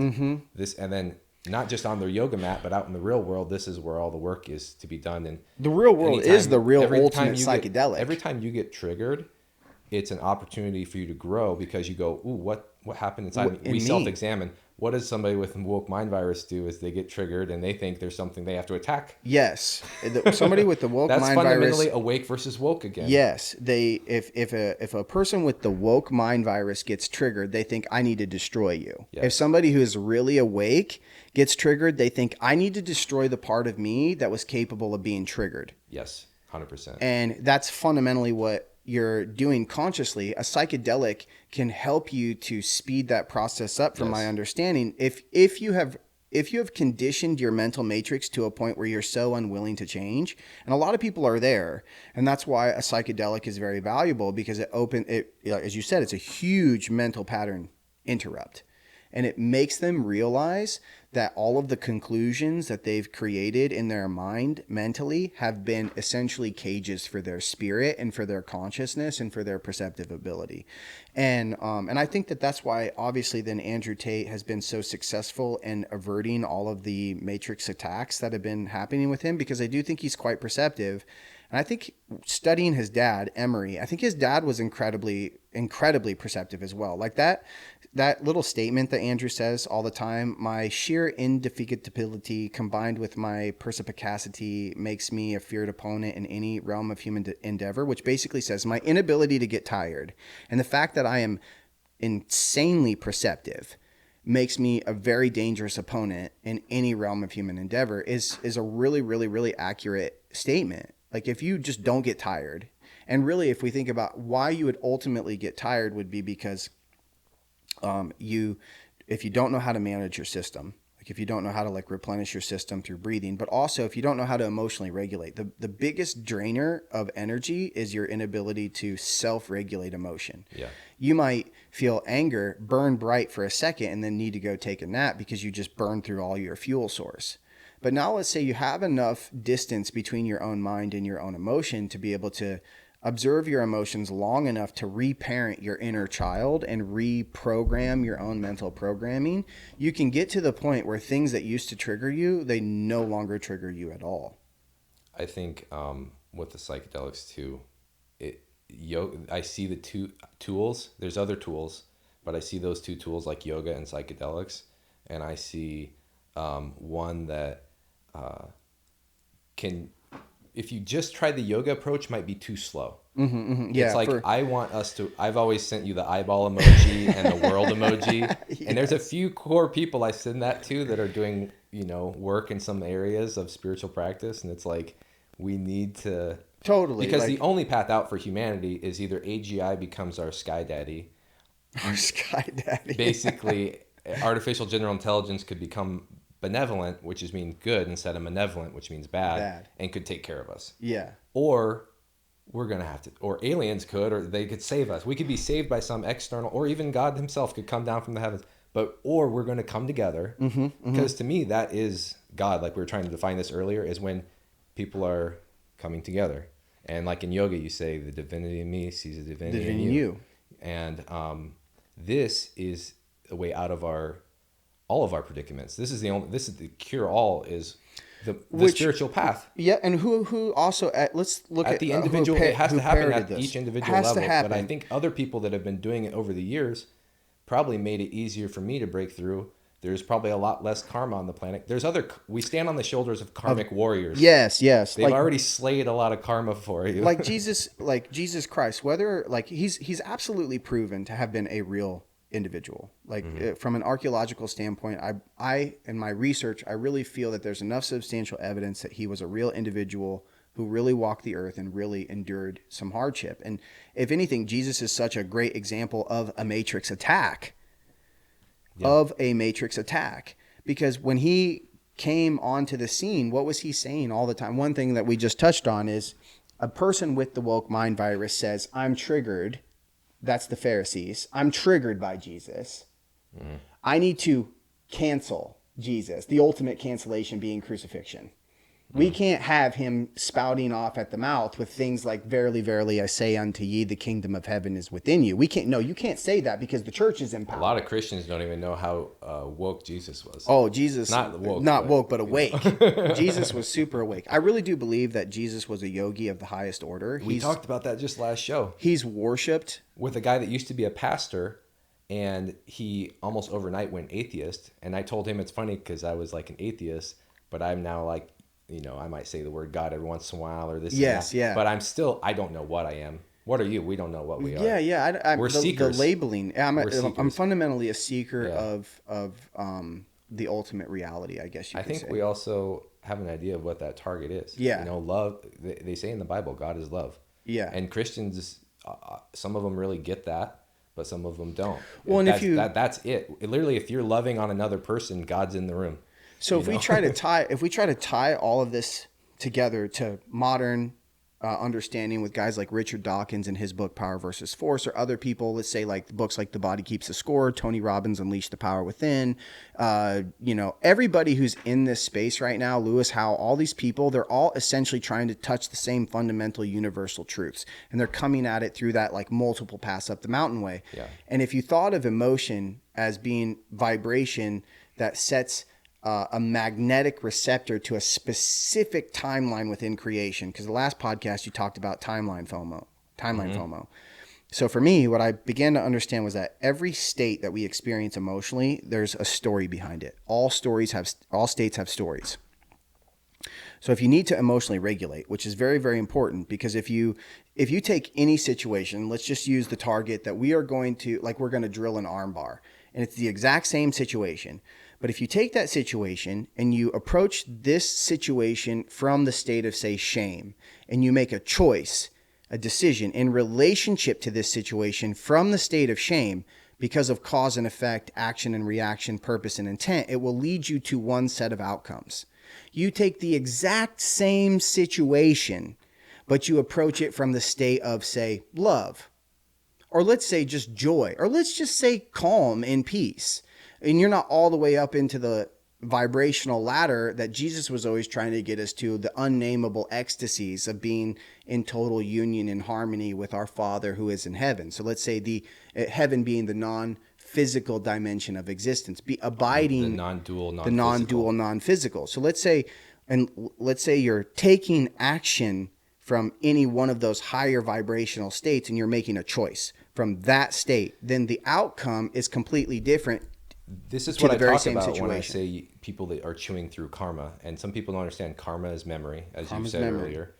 And when you're chewing through it, what you're actually doing is you're applying different emotions, which are vibrational states, to the same set of outcomes. Because we can't affect, like I said before, the great happening is the great happening. The only thing I can affect is going on inside me.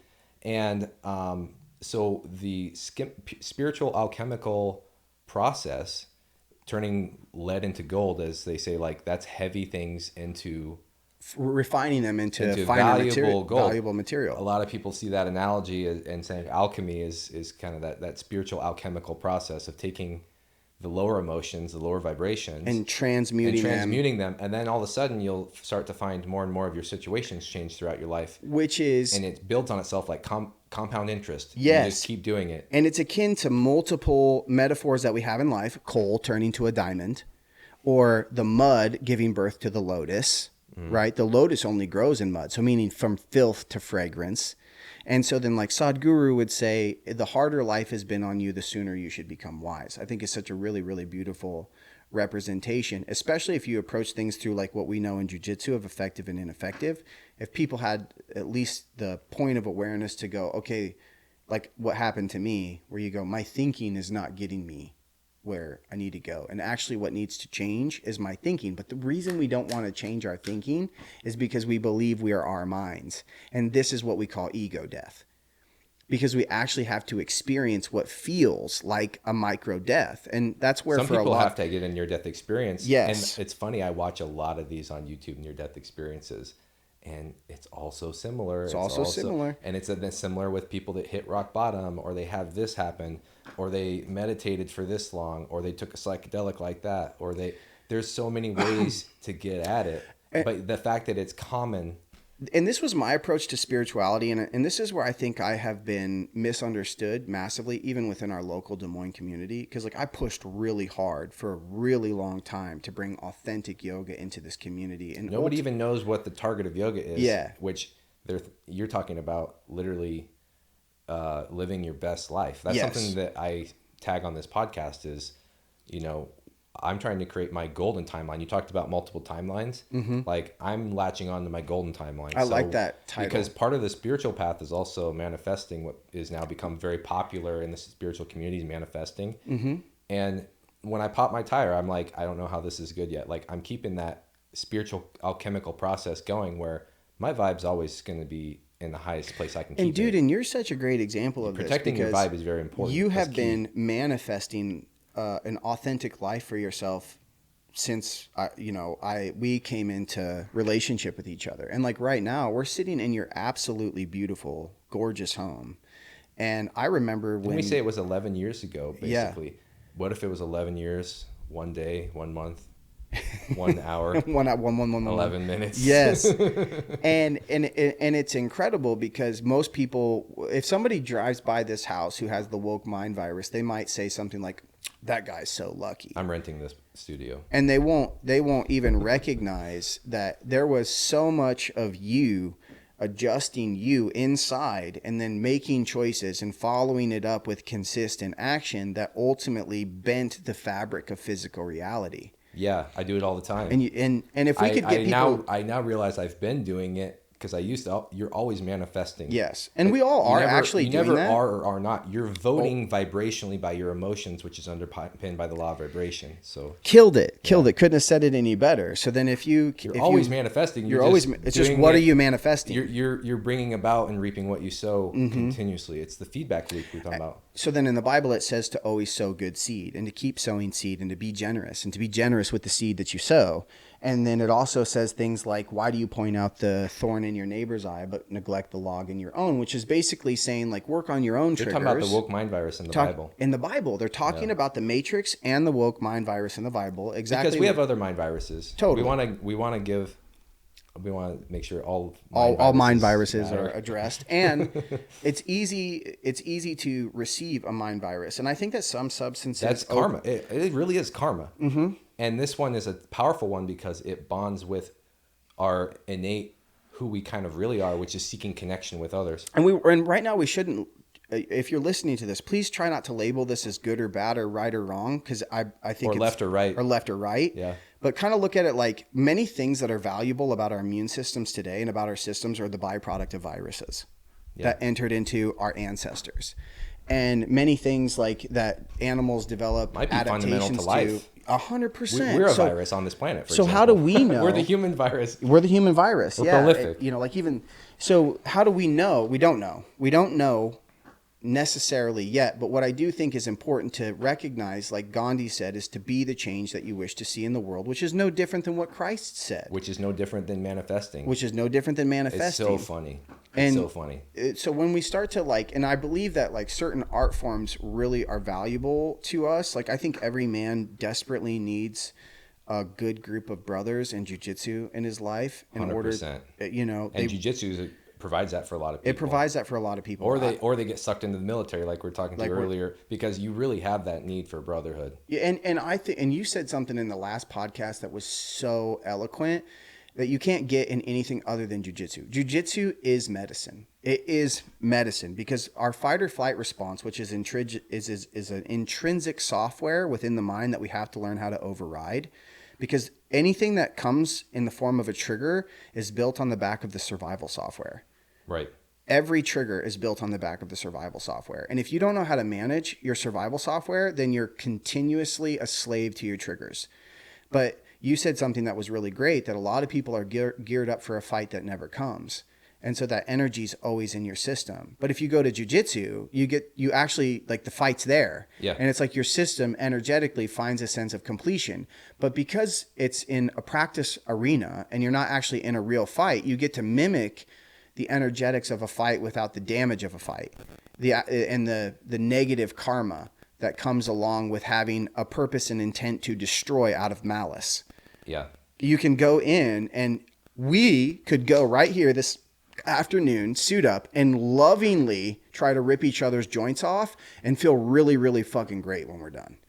And it does something. It helps us as men too. Oh, it probably is one of the many activities out there that also helps men tap in more to that alpha nature, because there's some people that reject that there's even such thing as alpha male, but I actually like an alpha male means you're that protector provider we were talking about. Yeah. Not that you're toxically masculine. That's toxically masculine is a male who's actually more in touch with his feminine and his emotion. And he's too out of balance between his masculine and his feminine. Exactly. And he kind of will say anything and do anything just to like please that part of the woman in a way that is really, really unhealthy to the dynamic between the male and particularly even the male and female dynamic. In many ways, you could almost think of jiu-jitsu. This is kind of an interesting, this just was just an immediate download.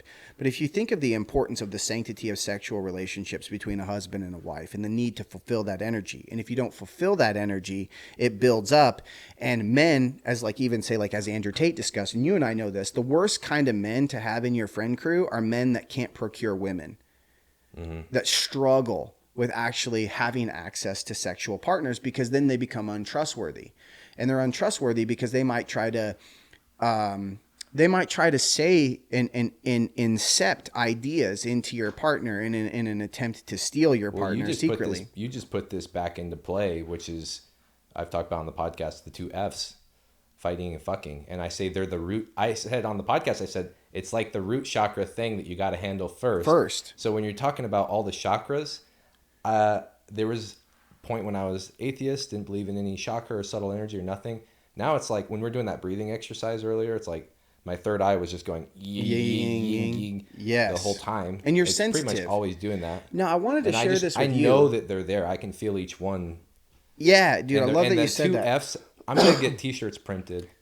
I'm going to get like the two F's or something. Or FF University. I don't know, Dude, yeah, that would be sick. I would buy it. Because it represents, and then I'll put the root chakra as their logo. Because it represents like these are fundamental safety, security, other needs, other... Yes. Yeah. So any young men that really, really listen to this, please understand that it's very important for your overall long-term health and sustainable health that you develop the real true skills to be a valuable man of service, both to the female individuals of your species and the male individuals of your species, because the more fit for service you are and the more you take care of your people, the more your people will take care of you. Which you have to take care of yourself fundamentally. You have to take care of yourself fundamentally first. Like if you're obese or if you're diseased or if you're mentally unwell, there's nothing in your cup. You're depleted at that point. And the best thing that you can do for humanity and the best thing that you can do for your family is the equivalent of that emergency thing you see on a plane where they always tell you to put on your life mask first and then put on the other person's mask. Get yourself well. Like really, if you are not disciplined with your eating right now, get disciplined with your eating. It's one of the most simple spiritual practices that you can do. And it's so significant. This is why control of food really helps to regulate that survival response, because few things drive survival like foraging for food, fucking, and fighting. So maybe it's 3 F's. Well, that's what Phil said too. He goes, it's feasting. Feasting, Instead of food, he said fighting, fucking, feasting. He made it sound very primal. But those are all like, it's like, and it's not that there's hierarchy of needs. He talks about it too, but there's base needs. And it's not that they're above or below. It's like, is the foundation of the house more significant than the roof? Oh, no. Trust me. If you go right to, this is another conversation. You go right to the person that thinks only the upper chakras need to be opened. And then you're just flapping in the wind. You don't have the root and the base and the grounding. To integrate and to be but what you actually have to do sometimes is embrace your shadow on that last part, and then it kind of always comes back full circle. It's really interesting. Just like we talked about the patterns in jiu-jitsu, where like the thing that was popular at, like, let's say year 1, and everybody runs through the gamut of jiu-jitsu technique, and then all of a sudden it's not popular anymore once you get to year 8 and 9, and all of a sudden it's popular again year 10. It's like that energy recycling itself. Everything's in cycles. And Basically, here's something that's really interesting for the listeners. You might not know this, but I had this image the other day, and I might be completely incorrect because I need to research fire temperatures. I don't know if I'm right here at all. I'm just sharing something that happened to me. I was in meditation and I was having these extreme visions of my chakras being represented as fire, like fire at varying temperatures. The base chakra is red. The second chakra is orange. The third chakra at the solar plexus is yellow. Well, if you think of fire when it's burning at a certain degree of heat, it represents those three colors, red, orange, and yellow. Mm-hmm. Fire, as it gets hotter, it starts to turn green, blue, violet, and purple. Those are all the upper chakras. Green is the heart chakra. Blue is the throat chakra. And then a dark purple is the third eye, the Agna chakra, and then like a lighter kind of maybe it's magenta, I'm not for sure, but a lighter purple is representative in color scheme.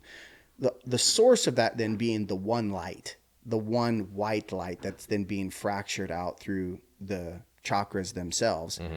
and then giving us the capacity to experience the contrast and the full depth and dimension of this human experience. But it's interesting to think about how as temperature fire gets hotter, it turns blue, like green, blue, and purple. And yeah, I thought about it like in terms of, I guess, frequency, which people have identified certain frequencies with the chakras. I was going to bring it on and show you. I'll show you after the show, but I got this one that's like a singing bowl, and it's like, this one's tuned for the crown chakra. Totally. Or whatever, you know, and gongs, there are a lot of gongs. And then if you're here locally in Des Moines, are you familiar with Deb Jennings? She's an older local here. She's I think she's about in her 60s, but she does these sound meditations a couple times a week, and they have big gongs, like 10-foot round gongs that are all tuned to different frequencies. And her little company here in town is called Sounds for the Soul. I originally hired her when I did the yoga festival, and she's just been out here like laying sound healing for years. And so it's a nice tool to have access to if you're around here, because it's hard sometimes to find. These gongs are expensive. If you've ever tried to purchase a gong that's tuned to any vibrational frequency, like say Ohm or something like that, mm-hmm. They'll be like $3,000. You know, so, and they've got like big gongs, and they'll have multiple players. And this is they call it Naga yoga, the yoga of sound. And so this is where invocation comes from. Like if you ever go to a real yoga place, they're always starting and ending yogic practice with Sanskrit invocation. Like they might say one that's called Asatoma Sadgamaya, and you sing it. And everybody's singing it and they're harmonizing. Oh, so you're creating this resonance. So you're creating a resonance. Because I think it's more powerful when you're doing, like sometimes I hear the sound healing, but if you're actually doing the vibration within you and just like, trying to find it, yes. I can kind of go up and down in pitch and find it through the chakra system. Yeah. And this is where the mantra is so powerful for introducing balance into the human system, because it's actually 3 sounds. And I'm pretty sure you've researched this, or maybe we've talked about this in the past, but if you paralyze your face and cut out your tongue, there's only 3 sounds that a human can utter, which is ah, and like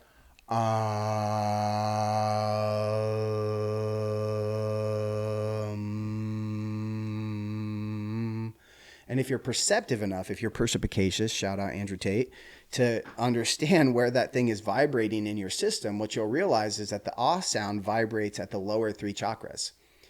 It vibrates about 3 inches below the navel, and it resonates down through the lower chakras. As you close the mouth, the vibration ascends up the central channel, the Sushumna Nadi, through the other chakras. And the vibration's deep within you. It's not like when it's in the headphones or whatever, but you're making it. You're making it, so you feel it. And if there's other people making you around it, you could attune to it. So I could imagine that's a very powerful... Dude, you have never... We should all get together and chant instead of getting the gongs and stuff. Bro, we already have our voices. I wish everybody could experience this. Sadhguru is doing his last in-person like mega initiation this week. This is why I'm going to LA this next week. And we should if we've got time, we should definitely jump into some of my travels and what I'm up to. But Sadhguru is doing his last mega initiation in LA. And I've been to several initiations. And if you actually watch any of Sadhguru, you can go watch, like, say, his Mahashivaratri festival that they do every year for the festival called Mahashivaratri. And but you will get, if you've never been in a place where you literally have 12,000 people chanting Om as loud as they can, I've been in these environments. the vibrational shift in the entire field is insane. Yeah, dude. I can see that because your energy runs through that subtle system. Totally. It's like this, in a sense. It's I want to say, like you're like bringing this energy out. It's within you. It's outside of you. I think this is it's harmonizing. And I don't mean to interrupt, but because we've got 15 minutes left. But I think this is very, very important, and I want to say it because I know that marijuana is a huge subject on people's minds recently. I don't want this to sound controversial. I'm not trying to like tell anybody to not smoke or make it a moral thing, but I do want people to recognize that you will not be able to access what I'm attempting to tell you to access if you're oversaturated with marijuana. Marijuana numbs the cannabinoid receptors and numbs the body, which is why, like, when you look at guys that have smoked weed for very, very long periods of time in very heavy doses, they're always like, hey, man, and you can tell that their brain is like moving through sludge.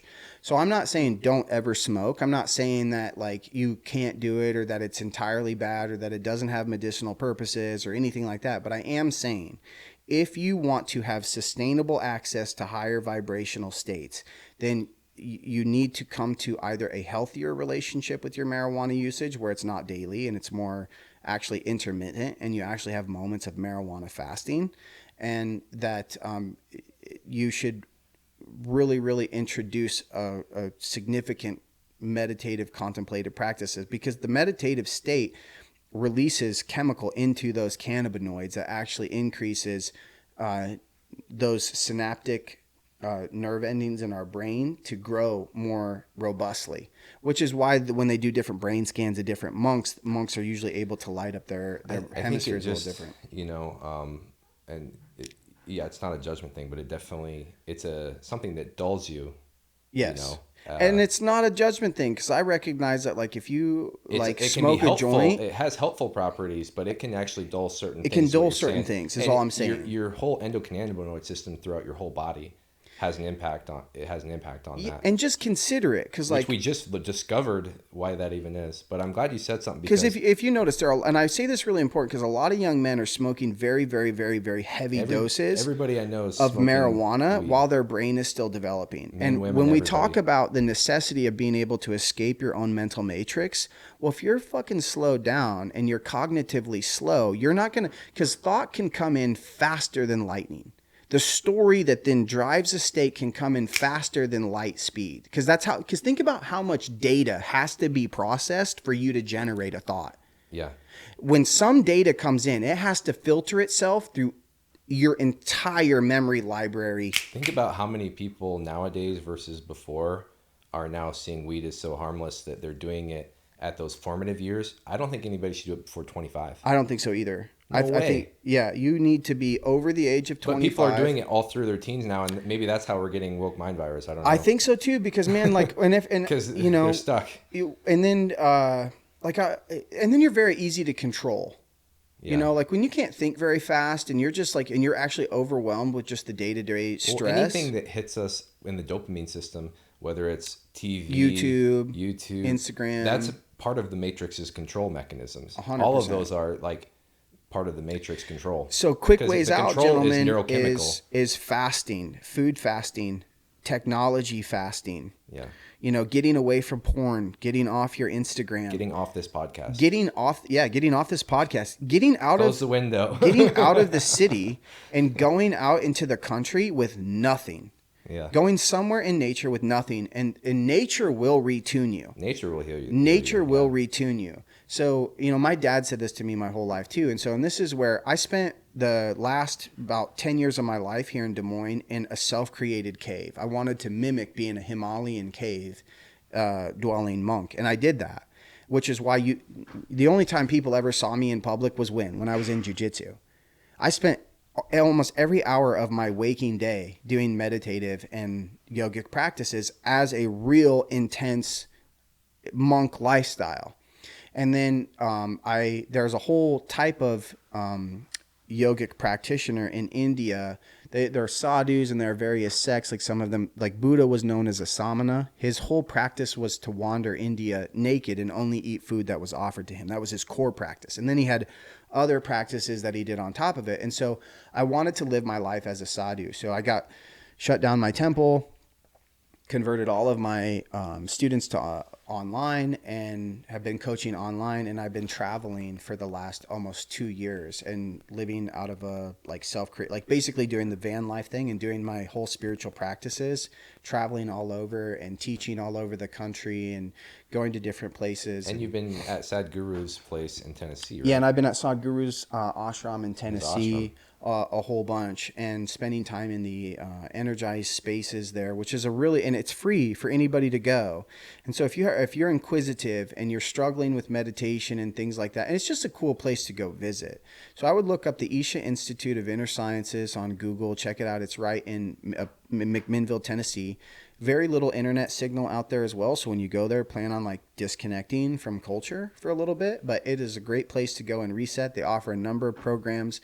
If you want to get in touch with this stuff too, I'm not trying to pitch myself, but I'm here to help people. So if you want help and guidance doing this, I definitely have a lot of experience, and I've crafted some tools and techniques to really speed up this process. And you're doing online coaching now? Online only. And then, but Sadhguru's program, Inner Engineering, is really, really incredible and can get you started for just like $150 with some really, really great techniques. You should read a ton of books. You should read Autobiography of a Yogi by Paramahansa Yogananda. You should read A New Earth by Eckhart Tolle. You should read I Am That by Nisargadatta. You should read Unleash the Power Within by Tony Robbins. You should read Mastery by Robert Greene. And I could just give you a list of books, but guys, there's pathways up the mountain, and I've always tried to present myself like a mixed martial artist. And you remember, I don't want to like take too much like claim or credit for this, but I really do believe that you and I started establishing the culture for the way that the jiu-jitsu community has evolved here. Because you remember when every jiu-jitsu school was a silo. Yeah. And you and I kept going to we never cared. Yeah, we kept going to every jiu-jitsu school. I did claim a little bit of credit for the vibe in the jiu-jitsu community, and you should. But everybody has their impact. But totally. I think mine was always like, we're a jiu-jitsu community. But I think one of the things that was great was there was silos within the community where people felt apprehensive to go to other gyms. Yeah. And I think part of that was because they were adopting that like lower vibrational consciousness where we're all the most similar people in town. We should be friends. We should all be friends. We should all be friends, because if we all love jiu-jitsu, that's the irony, is a lot of times people that are the most enemies should be friends, because they're literally like involved in the same stuff or whatever. Yeah, totally. And so I just want to say that I see you and I recognize like everything that you do for this community in terms of well-being and jiu-jitsu and the spiritual health of the men around here. And I want to deeply thank you from the bottom of my heart for all of the men out here who get to be on the receiving end of the fruits of your practices. Thank you, because you're one of the most kind, loving, generous. I told you not to do this. Men that I know, and I'll kind of end there. But it is absolutely true. And so now I'm in a continuous. I'm lucky to be surrounded by so many cool people. Like you're one of them, and all these other people I know. Dude, we have such a killer community. I don't think there's accidents. I think we all came in and we all were craving for this brotherhood and this community. And like when I go to Karsten's gym, I'm like, this is so rad. Like Chris, Karsten, Vic. Like there's so many guys that I love within the community that I've gotten to play. I haven't rolled with everybody, but Carson's next podcast. Yeah, dude, I can't wait for that one, because I told Chris I'll get him on soon too when he's. I love Chris, man. Chris is one of my all-time favorite. Really people. Introverted. I'm like, I'm gonna have to. Get Phil or someone else on. I was like teasing Phil about it. But it's so cool that he received his blue belt from Haleo. I just think that that's so incredible. And then, but to finish off with what I'm doing now, I go to LA, and then I'm going to Indonesia and Bali after this, and then I'm going to India and Thailand and Nepal, and I'm going to be over in that part of the world for I don't know how long. I have a one-way ticket at the moment, so I'll be over there in that part of the world and continuing to intensify my own process and just exposing myself to other lineages. I don't think that I think if you want to do yoga right, you need to never fall victim to the cult virus. Cults exist in a number of places, and a good thing to look out for is like if a person can never talk to you openly about the techniques of another school, then I would be very leery of that place. Because if you're ultimately interested in the truth, you should never have a fear over truth wherever it's represented. Yeah, you'd like to see like And if your intent is the well-being of the individual, then the person at the top is ultimately caring about the well-being of the individual. And since there's Let's multiple, just call it. Why don't you just rebrand yours something else? Because yoga's like, I feel like we lost that. yeah, I don't even call it yoga, man. Like I really don't. In fact, I call it yogic process, contemplative yeah, practices. people ask me what I do, and I say that I'm a human restoration expert. Or I say I'm a human mechanic. I help people like basically unlock their maximum potential. Yeah.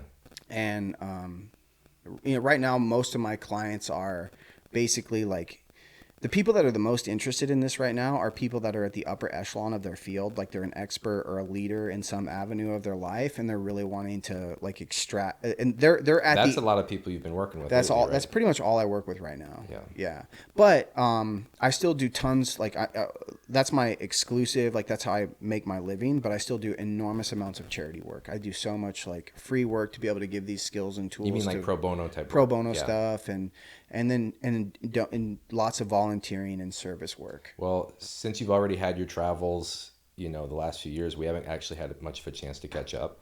So now everybody out there on the internet can see what it's like when we catch up. We really just talk about this bullshit all the time. We really do, and we really just do talk about yoga. And like it'll be like, and we're always exactly blending it like in a with normal something. Conversation for us. And usually it's just happening through like IG, and like we're sending and then we each do other it through like IG sometimes, memes and clips. But now since you're gonna take off again, I wish you all the best. And like, it's cool that the universe allowed us this little opening. Like I said, you were one of the original people I put on my list to get on the show, and the universe gave us this little opening here in man. episode Thank you. 3, I mean, and all glory to the Lord, man. And thank you so much for giving me this opportunity. And I really hope that the listeners enjoyed this podcast. I really hopefully we have had a lot of fun doing it. I want to have some recurring guests. So, dude, I'll do this anytime. Whenever I come back, I'll be coming back through Iowa. So maybe we can reconvene, and I'll have some even more like badass stories. At least we'll link up. Yeah, because I'm going to go to Isha in India, which I'm super jazzed up about, like Sadhguru's ashram in India. But then there are a number of really rad